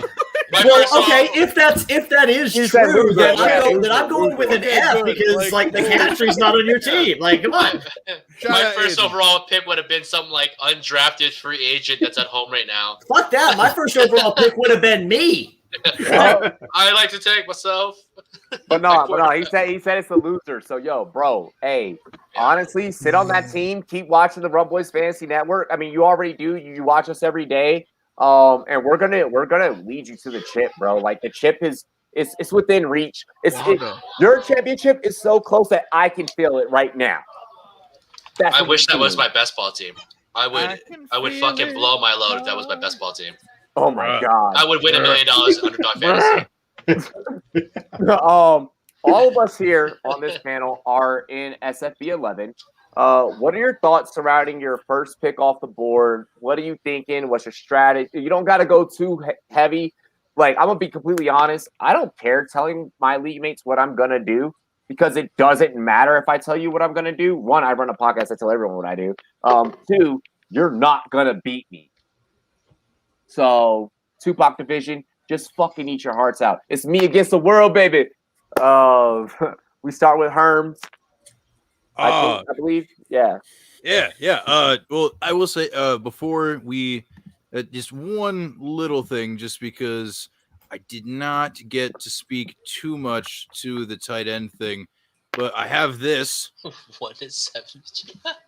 So did it show up? I'm pulling it up now. Okay, yeah. So basically, I just wanted like the lateral. We're doing a full tight end breakdown thing. It's a very complicated thing, but just a little teaser for diving into the position, how you can evaluate shit. I looked over the last 5 seasons, juxtaposed like preseason, like Fantasy Pros ADP versus the eventual finishes. This basically just shows you how much of a crapshoot tight end is, because if you do not take the early shit, you are playing with fire, and you can still get people who will finish as tight end ones, but it's not great. There's plenty of more information. I've done a couple threads about this, and there's going to be a full ass episode about it at the Lateral FF. Check that shit out. It's going to be coming out, I think, like Tuesday or Wednesday, whatever. I just wanted to share that. Whatever. Yeah. Okay. So I got that. That's out of the way. freaking gorgeous. I love that. That is beautiful. So, it's nice and easy to read. I like that. And look, see, for as much credit as I get for just being like the goofy drunk dude who just yells at his computer and shit, I have a brain. I know things. So shout out. Follow me. Anyways. I was just saying, props to you, Herms. Hit rates are very, very underrated, and I'm glad that you're putting that in. It is a big thing. Sir. Yes, sir. And I think people need to start really recognizing that more. Herms terms analysis. But as far as SFB goes, my whole thing is just like, look, man, especially because like shout out everybody who's put together like like the mock simulators and all that shit, because like it's cool, it's great practice, I love it. The thing about it is that like I'm not sure how reliable the ADP is going to be, only because it's not because anybody who designed those did a bad job, but just because like when we're actually in the draft, I feel like all of our nerves are going to be so high that we'll all just completely abandon all the research that we did ahead of time. Yeah. So again, like I just wanted to reiterate quickly, like again, I'm not dissing anybody who put an effort to do that. It's just that like human nature will take over. And we're also nervous about being in, especially because for me, this is my first one. I don't want to lose. Oh, shit. So here's what I'm doing. I'm doing two things. I'm resting on my laurels because I'm good at this, damn it. And also, first downs. That's a big part of the scoring. So this is, it's one of the things that I preach, whether it's here or with my work anywhere else. It's just like fantasy football. Like, yes, there's numbers and stuff. Oh, yes, right. Oh, shit. San Diego, which of course in German means. But seriously though, I mean, like, yes, fantasy football, like numbers, all that's like, yes, math is important, but also like how the sport works. Just distilling it down to its, purest form, also very important to remember sometimes. You have to think about the types of players that will be earning first downs and all that shit, like short yardage running backs, slot receivers, just like a little over the line. And also, like, again, it speaks to the top tight end shit. You know what I mean? Because, like, those guys, reliable targets and all that shit, it's just like, fuck, if you got a top, whatever. Point is just like first downs. Just look at first downs. That's going to be the main difference for other shit. Because, like, yes, there are premiums and blah, blah, blah, blah, blah, blah, but, like, first downs. Look at historical data on first downs. Hell yeah. Shout out to all the Tampa Bay Lightning fans, by the way. Congrats to you guys on your hockey win. Okay, Mike. Before we continue, can we also say like what our pick number is? Yeah, if you want to. Yeah. 109. There you go. Mike, go ahead. All right, so I'm at the 111 in the M&M division, so I am whatever I say I am, and this is my strategy. So the thing is at the 111 that I'm trying to figure out still is, do I go quarterback at 111 or 202, or do I wait? Because the biggest thing that people got to realize this year is that third round reversal. Yep. I've heard a lot of people even today say that they didn't realize it was third round reversal when they requested their draft spot. So what? I heard that I was in a chat before I came on here, and I had two people say that they requested the top 5 the whole time. Yep, because they didn't realize it. I purposely requested the 4 so I could get the third round reversal because I have a strategy. Yeah, and I did the same thing at the 11, but some people didn't even realize it. What's that thing we say all the time? The number one rule is know the format. Yep. Know the fucking format. Know the format. Just, oh my god. Jesus. So I'm like Robbie. So I'm like Robbie. I don't mind saying what my strategy is anymore because I've been on enough guesting on enough shows. I'm like Robbie, where I'm heavy on running back. Let's go, baby. I've done I know with like you said, Herms, you can't trust the draft simulator, but the one that I loved was I ended up with Barkley and Chubb in my first 2 picks, and then got Tannehill as my quarterback at the reverse. Okay. Bro. Yeah, you can do worse than that. Yep. It's amazing. And the other thing I want to add before it goes down to paying is I think a lot of people, including probably myself, are going to wait on the wide receiver and then get the value guys like Herm said that can't get the first down. I'm so waiting. You won't see me with the top 12 wide receiver on my team because I'd rather get the guys that'll get me the first down, like Herm said. Pang. Talk your shit, Pang. So I'm that guy that didn't know about the third round reversal. but funny story. I caught it online, and I wasn't given a spot yet. So then I switched. I switched from 4th overall or 3rd overall and went to 10th. And then I got a spot magically, like really fast. Like, so I was sitting on 3rd pick, the 3rd overall because I wanted a certain player. But then I switched and I got thrown into 10th, like immediately. And I was like, oh, it worked out. So it worked out both ways. Boy, did it. Yeah. So the third round reversal is why I did swap. And I haven't been doing any mock simulators. Shout out to my fucking group chat, though, that posts every 2 seconds and blows up my phone. They have been going off, and I'm living through them. So whatever their strategy is, like you guys have been talking about, right? Like top end running backs, a QB as your 3rd pick going in, and just all that greatness. That's what I'm going to do. I'm pick number 10. Sorry if I didn't announce that earlier. And I'm in the police league. So as you guys have seen my profile, every pick you make, I'll be watching you. That's fucking creepy. It is. So I'm stoked. My first year. I know I'm not going to win it, but I know I'm not going to be fucking dead last. That's all I care about. No. Hey, yo, really quick, I just want to point out in the chat, we got Raj and fucking Taco in the chat, right? And they're both in the Migos League. Migos! Momo! You know, they both in the Migos League. And they turn it up. They turn up. It sounds like that league is about to be that's one of the last ones to kind of fill up. And it sounds like that shit's about to be like just knockout, drag out of like, it's like I'm just ready. I'm ready to watch that. Like the hell was that, Herms?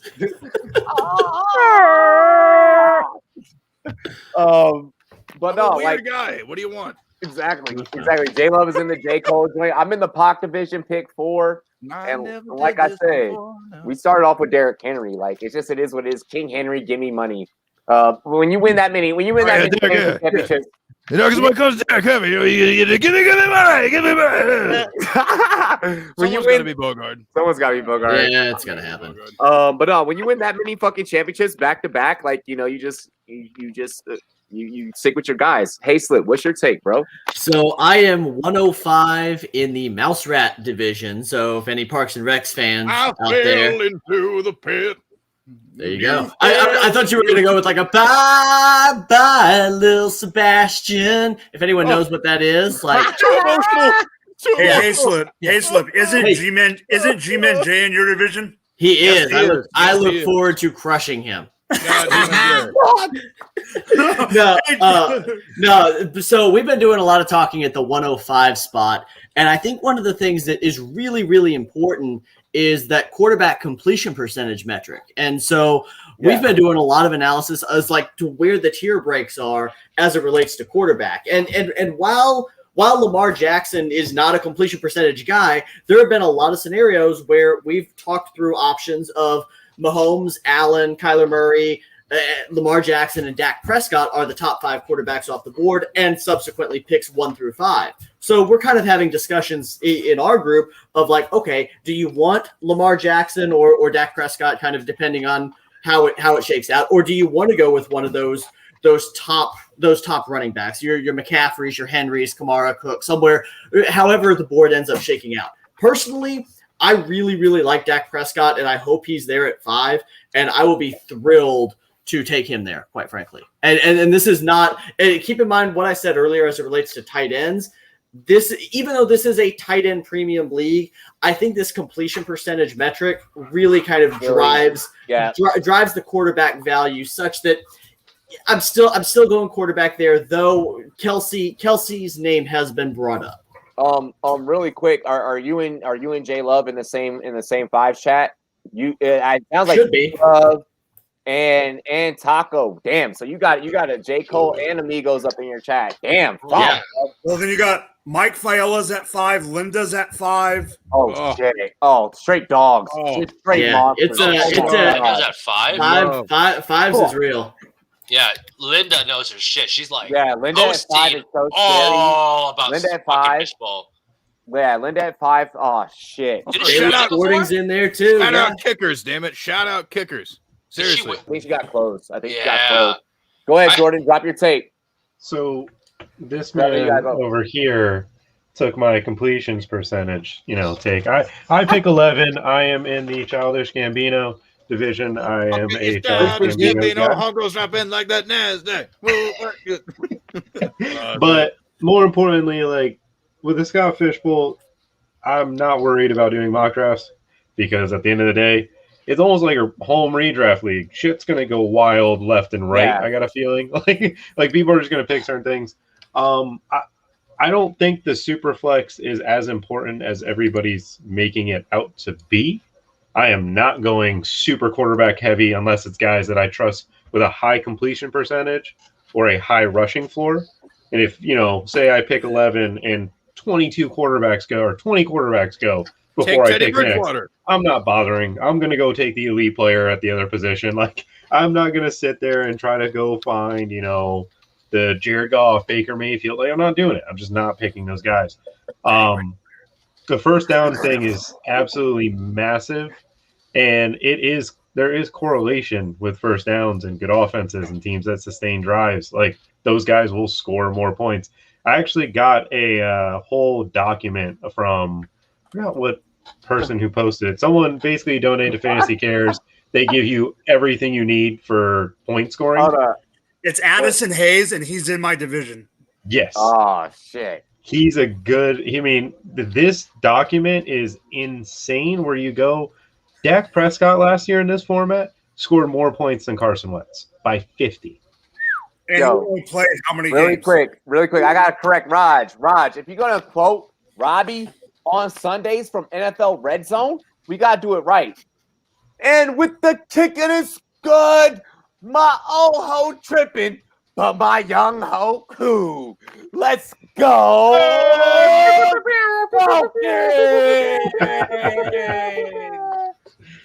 But anyways, Atlanta goes crazy when I do that. Like, all the Atlanta fans in the chat, like when I do that shit on Sundays, they're like, ah! I got bras in Atlanta. Oh, don't. I'm using that. Oh God. But anyways, with this document, you're given data since 2000. Since the year 2000, everything you could ever want. Marshall Faulk is the leading scorer in running back history. Stuff like that, stuff like that you just didn't even know. And you could see like throughout the year, like what quarterbacks are like, where the scoring is so different for some guys. And literally, quarterbacks can get you negative weeks. If you're shaky on the dude, don't pick Drew Lock. Don't do it. That dude could totally go to get you negative because points you're taking Teddy week in, week Bridgewater. out. It's true. That guy's not going to get you negative points. He's just not going to get you any points. He's just going to be like, But safety. And as under oath, shout out Under Oath, they had a whole album. They're only chasing safety. We're only chasing safety, damn it. Yes.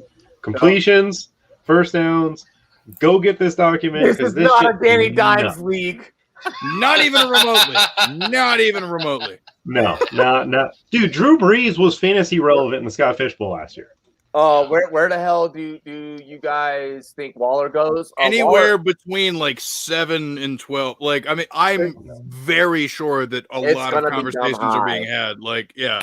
I want Russell Wilson or Lamar. Like, that's what I want. You may get lucky, and so my best advice for Scott Fish Bowl is be water. Play your game first. Play your game. Go in and play your game. Be water. Like, if you can so like in the Tupac division, if I see that there's a chance that I don't need to go and snatch Derrick Henry right away at 4, and I see that everyone's gonna go tight end, running, or tight end, QB, and like that's the way it's gonna go, I may wait. So that's where that being water comes in. Me personally, I'm gonna go and secure my guy though, off the brick. It doesn't matter what's gonna happen, especially at pick 4. I'm snatching up King Henry because we're gonna run back what we do. Like, it's what the fuck we do. We win championships. That you get your guys. And it's like we say in The Thieves. You know what I mean? You gotta read the room, baby. Yeah, read the fucking room. You gotta read the fucking room, dude. If you're not reading the room. Yeah, if you're not reading the fucking room, then what the fuck are you reading at all? And this show is a great place to get, and we're gonna be doing some shows, also, kind of getting you guys primed up for SFB 11. I'll be on the SFB 11 podathon. A couple of us here are gonna be on there. We have a show next week before the SFB 11 draft, so we'll be talking more SFB 11, and next week's show will be more SFB centric. So make sure you guys get ready for that. We're going to be having, tons of dope guests, maybe some of these same guys, being able to give you guys perspective of what you really need and what you really want and what you really desire. Let's go ahead. Let's get into, we saw this clip over on social media that this popped up on the NFL on ESPN Instagram page. And it kind of intrigued me because when I was watching the stride during this clip, I was like, damn, like, you're stretching pretty far. It looks like, I don't know if you guys have watched track, but it looks like a track runner running a fucking 100 meter, but repetitively, and they're just doing it for distance. Recently we saw OBJ running at top freaking speed Like I think he had like even clocked at like 21, 22 miles per hour, running My at car top, does that. running at top speed on a treadmill, full stride. Does it appear that he has bounced back from the ACL injury? And how will him and Baker fare this season in Believeland? We start with Payne. Or no, we start with Jordan. I'm sorry. Then we go around. Yeah. Me? You Yeah, want to start you. with me? I'm just kidding. You're the only Odell one named Jordan. Beckham. I mean, I'll say this. Odell Beckham is actually, from reception perception, Matt Harmon, he was actually winning at the similar rate as when he was in his first few years in the league. Baker and Odell just don't mesh. They just, for whatever reason it is, Baker Mayfield is significantly better without him. And with Odell and his injury, like, I'm not worried about Odell coming back. He just kind of feels like the athlete that can kind of beat these things as long as he's in his 20s. And I don't want Odell and Baker together anymore. I think that marriage is just kind of ship sailed. Like, this is a Nick Chubb, run the ball, get the, big plays to random receivers type of team. It's not the team that needs the Odell Beckham who's flashy and does all these things. Odell is a guy that I looked at after his rookie year, and I was like, damn, this dude could really be one of like the all-time greats if he just kind of goes through this certain progression. And then it kind of gave me a similar feeling to what Randy Moss did, where Minnesota kicking ass, and then they're like, yeah, no, his head case, kind of crazy, send him to Oakland. That was different issues, but okay. Yeah, no, but I'm saying, like, I'm a Randy Moss fan, so I'm like, yeah, like, okay. No, but I'm saying at the end, like, career path wise, I'm looking at it and I'm like, okay, when is Odell just going to get cut and go to the Chiefs and then just like, let's just have happy fun time at that point? You don't want Odell Beckham on your team? We'll get to that. Okay, because at the end of the day, I just want to see Odell play with a quarterback that I know is good. And Baker, I don't have. He's just a game manager. He's just a guy that's capable. Baker, okay. He's got like, he's cool. He's not like your boring game manager. He's your spazzy, go hoorah rah type of dude. He'll tell you to hold his nuts as he's scoring touchdowns and stuff. But reality is That's not normal. What? He's got Stefanski telling him what to do. He did the same thing with Kirk Cousins in Minnesota and shit. You know what I mean? It's just like, Stephon Diggs never got over 1,000 yards with that type of style. And that's like the thing is like, I don't want to see Odell there. I would rather see just a bunch of dudes being there. Go ahead, A-Slip. What you got? So I have two talking points on Beckham that I think both need to be discussed. The first thing is that an ACL, as it relates to the recovery process, it's much more a lateral movement intensive injury. So there are a lot of people coming back from an ACL that can be doing full straight line sprinting in just a few months. Like that is not an uncommon kind of recovery path.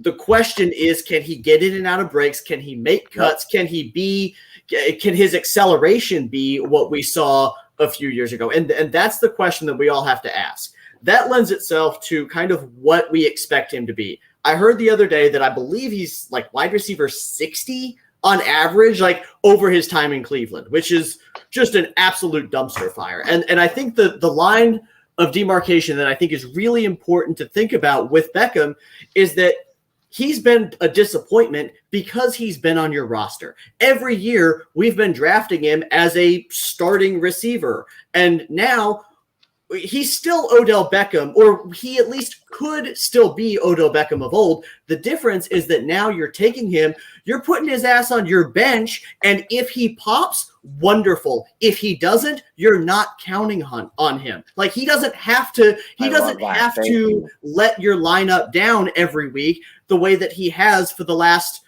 2 years. So, or 18 games or whatever, 19 games, whatever amount he's played in Cleveland, he has been in your lineup. He has been a disappointment. And now that's not some albatross hanging over your roster. So if he pops, wonderful. If not, his ass is on your bench. You're fine. I love it. I love that take. That's exactly how I feel about the matter too. Go ahead, Payne. So I'm someone that kind of hates receivers that are like diva-ish, right? Like that's it. That's good. That's good. It is. Appreciate you, Jordan. Straight fuego right there, man. But I'm someone that I'm not a big fan of diva receivers. I completely whiff them. Like Michael Thomas, as you guys know, I nickname him Infomercial. He takes small things and makes them to really big problems. Yep. Right? Like, and Odell falls that category. But there's value at him as a wide receiver 3. Right? And I know that the stat line, people said that wide receiver 60, you just said, but he finished 1,000 yards. I've never seen a wide receiver 60 had 1,000 yards. Yeah, maybe I'm misled on that stat, but that's what I had heard. And either way, it's been disappointing relative to value. And even last year, I think he had every game short of one where he finished with at least 50 or more scrimmage yards. Right? Like, I think there was one game where he did it. And I think that alone is kind of just telling you, right? And I think this is more of a Baker issue plus the playbook issue, right? People were talking about the Browns just had this really hard to learn playbook for Baker and for the receivers. And that's why it didn't work out well, right? We started to see them really come together towards the second half. And maybe it's coincidental. Maybe it's coincidental that that's the case. So, and Odell is in that case for me where he is just a value pick. Hey, man, I picked Darnold, all right? I love Darnold. I do. I just didn't pick him for that one pick. But yeah, and I think Odell is that guy. And I think that's the problem I think we see with him is, like you said, you had to start him. But now that he's your 3, like a 3/flex, are you mad if he gets you 60 yards on 5 catches, right? The answer is probably not, because that PPR, it's 11 points. Half PPR, that's 8.5 to 9. And you're running with it. And when he gets the ball, he can just go off. He is a better receiver than Landry, as much as I hate to admit it. He's still the best weapon on this team. He's young. I think this is a Baker problem. Once Baker figures it out, I think he'll be fine. But I will say, I don't touch Baker because I don't think he's that good. Sorry, Robbie. Yeah, let's go ahead and get into Mike's take. All right, so you could probably obviously tell I am on Pang's side where I do not like OBJ. I think Landry is a better receiver than OBJ for this team. I don't think it was a mistake that they made the playoffs and I know they're a running team, but I don't think it was a mistake that they made a run in the playoffs without OBJ on the field, period. Baker and him don't mesh. We all have said that. I don't know if it's a Baker thing. I don't know if it's an OBJ thing. But to me, OBJ is one of the most overrated receivers in the league when it comes to pure talent. So when your biggest highlight and your best highlights, whether it's in game or warm up, are you fucking pulling this move off one-handed? Like, I'm sorry, I play the wide receiver position. Your coach tells you, and catching with 3 fingers at that, like your coach tells you, put both fucking hands on the ball. And I'm sorry, like I get that you're doing it to be flashy and everything. I don't care about your social media. Fundamentals. I don't like I'm sorry, fundamentals. And I see him have, I see like what he often tries to replicate that moment, and he lives in that moment, and that's one of the things that kind of drives me away. Yeah. The last thing I want to say is I thought he was going to be off the team this year after the injury, but I think the best thing for both the Cleveland Browns, not Baker Mayfield, Cleveland Browns and OBJ, is they separate and part ways. I'm in agreement. I mean, you're better off without him. At this point, I mean, Rashad Higgins has a 70% completion rate with Baker under center. OBJ don't have that. I want Donovan People-Jones to be the most wide receiver 1 person, because that is the Peoples-Jones. It's the greatest fucking name. He deserves to be wide receiver 1. Hey, I love being on play. I play. I'm like DPP. Like it sounds like a fucking wrestling move. Yeah. Like DPP, the diamond cutter, basically. Yep. Yeah. It's like these names are amazing, right? Rock Ya-Sin, that shit just gets me fucking going. Like I want him to fucking go off. Like these guys with the best names need to go off. I don't care. Script it. Just script Go it. ahead, Herms. All right. Well, this is a theme carrying over from last week. It's just one of those things where, analysis is analysis, whatever, blah, blah, blah. But, it's like if you don't know something, admit that you don't know something. I don't know. Especially when it comes to the ACL shit, because it's like, look, I mean, I'm not a doctor. I don't fucking know. So I'm going to ask medical experts about how he's going to come back from that shit. But when it comes to me speaking to what I do know and keeping it to fantasy, at least, some of the things that have been brought up, I think, are very important. Like, yeah, the whole offense being what it is under Kevin Stefanski, not super pass heavy, so like that hurts the volume. Because like I'm fantasy football. That's kind of what we're talking about. At least that's what I'm talking about anyway. Like, fuck. I don't know how Odell Beckham's going to do. And like, let's be real here. No. The hardest part about valuing Odell Beckham Jr. is the whole like what we remember him being in those New York Giants days. Also, shout out that dog. And it's your baby. Yeah, so it's like we're trying to figure out just like how can we balance what we had previously thought of him versus what he is now, and for the most part, it's really hard for people to view things objectively just because of those two things being in such great contrast that it's like, I don't fucking know. Honestly, I just try to avoid thinking about Odell Beckham Jr. I really do. I really do. Because it's just like, like, is he still good? Like, yeah. Is he like this elite, like super mega, like, monster wide receiver dude? Like, no. So, like, I don't know. I leave that shit to other people because, like, honestly, like when it comes to my wide receiver rankings and shit, like, I don't even know where I have Odell Beckham Jr. And no matter where I put him, I'm gonna feel insecure about it. I feel that. I completely remove he's that type myself of player. from the He's that type of player. He's that type of player in that situation. Yeah, because like actual, like quote unquote actual value and name value are two completely different things. And I cannot figure out what to do because so many people are split in so many different directions. I'm not the person to ask. Honestly, I don't know. But even still, range of outcomes. True, exactly. But so it's just like it honestly, like it is a personal decision. Whatever you want to do with OBJ, do you. Well, speaking of wide range of outcomes, Jordan, I know you got to head out. We're about to wrap up this last topic. And then we're going to sign off. Alrighty, Jordan. See you. Peace. Alrighty, so our final topic of the night, and we can even rapid fire this one because everyone has had some takes to kind of support this player already throughout the show. You can even refer back to those takes. Fade or play Devontae Adams. We already know that because of my take earlier in the show. I am going to go full play. I'm still confident whether Rodgers is there or not. I feel like you're going to force feed this target. He's a big body guy. He can go out there, he can get it all done. He can get it done in every aspect of the wide receiver position. He's a wide receiver's wide receiver.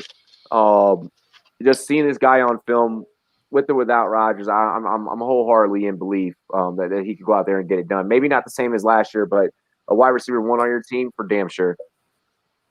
Herms?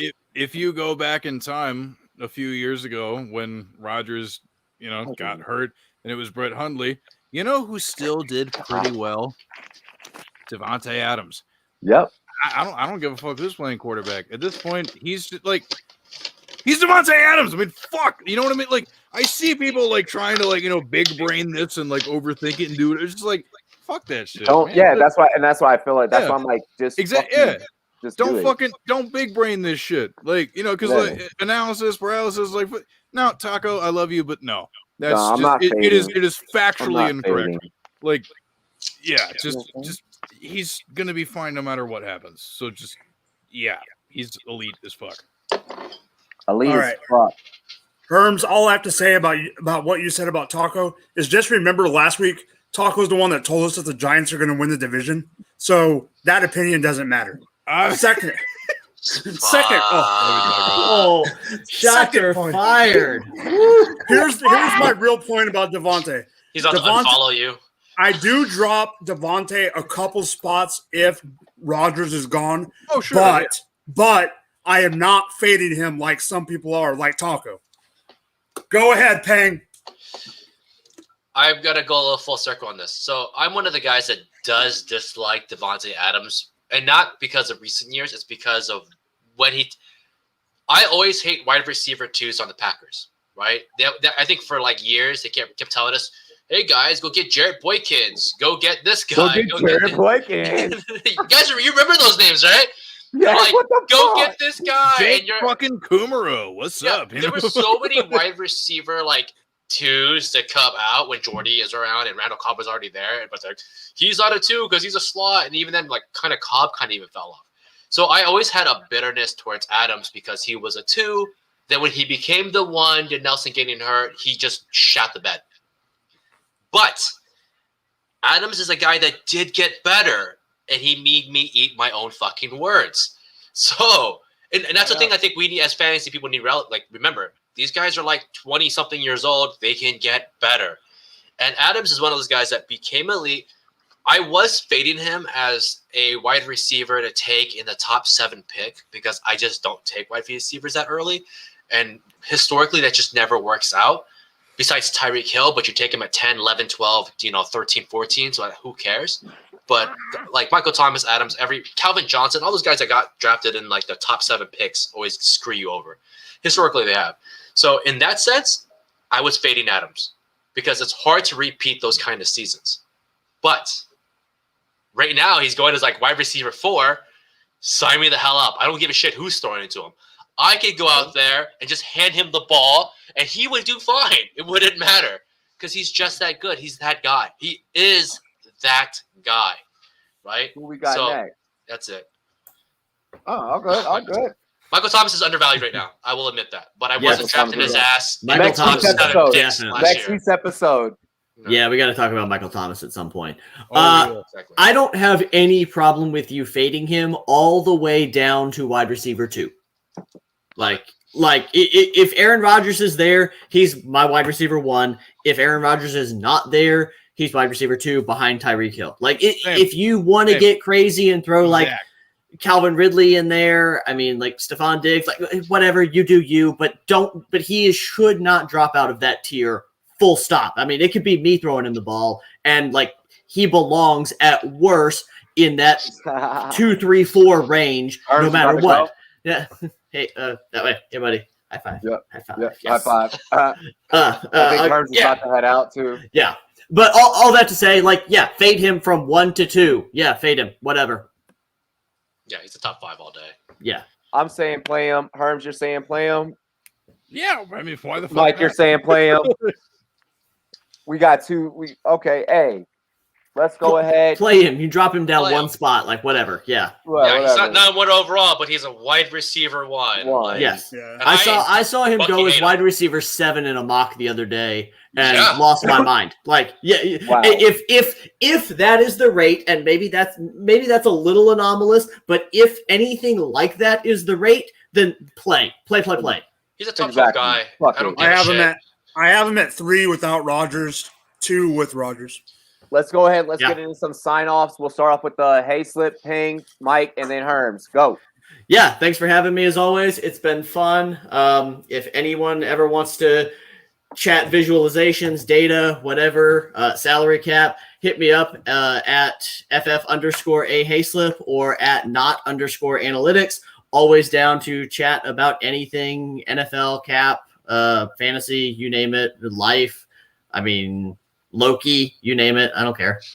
Hell yeah. Yo, I got to come back on y'all's pod. It's so much fucking fun. I love we loved having you. Well, we have multiple interviews with multiple people included in this lined up. So, or not lined up, but like pending. Pending, yeah. No, all good. I love it. Shop Not Analytics. He's like pointing out. I love it. We got. I noticed how I taught everyone in the industry to do that shit. Now everyone's out doing it. Like everyone's like, "Oh fuck!" Like, well, now I just look super drunk when I try and point to Herms and go, "Hey!" I will say though, peek behind the curtain for people who do this shit. The reason that I'm pretty good at the pointing shit is because here's what I do. I have my microphone on this side. Ah, that's clever. Yeah. Whatever I see on this side, because I know if I have to point to Robbie, it's right there. I know if I have to point to whoever's next to me, on the other side, it's right there. So it's just like boom. See, I don't have that. Maybe I should start talking and like using my hand a little bit more as a talking point. That way I know all of a sudden hey Robbie. No, yeah, because here's the thing, man. I got a background in theater, man. Because there's left and right, and then there's stage left and stage right.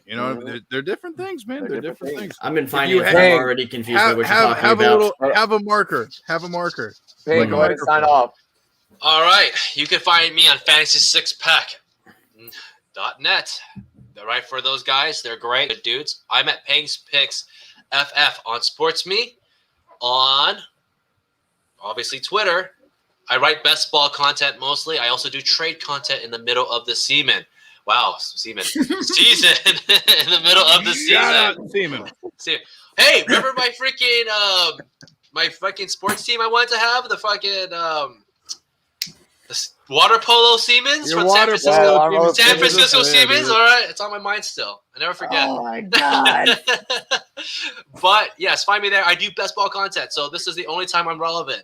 Right? So Underdog, Drafters, DraftKings, all that stuff, I knock them out, and I draft hundreds of teams. So I've seen every scenario possible that will make you fucking lose your mind. And I'm not talking about just like the $5. I'm talking about $25 teams. I had like 85 $25 teams, right? I gotta start hooking on the side later.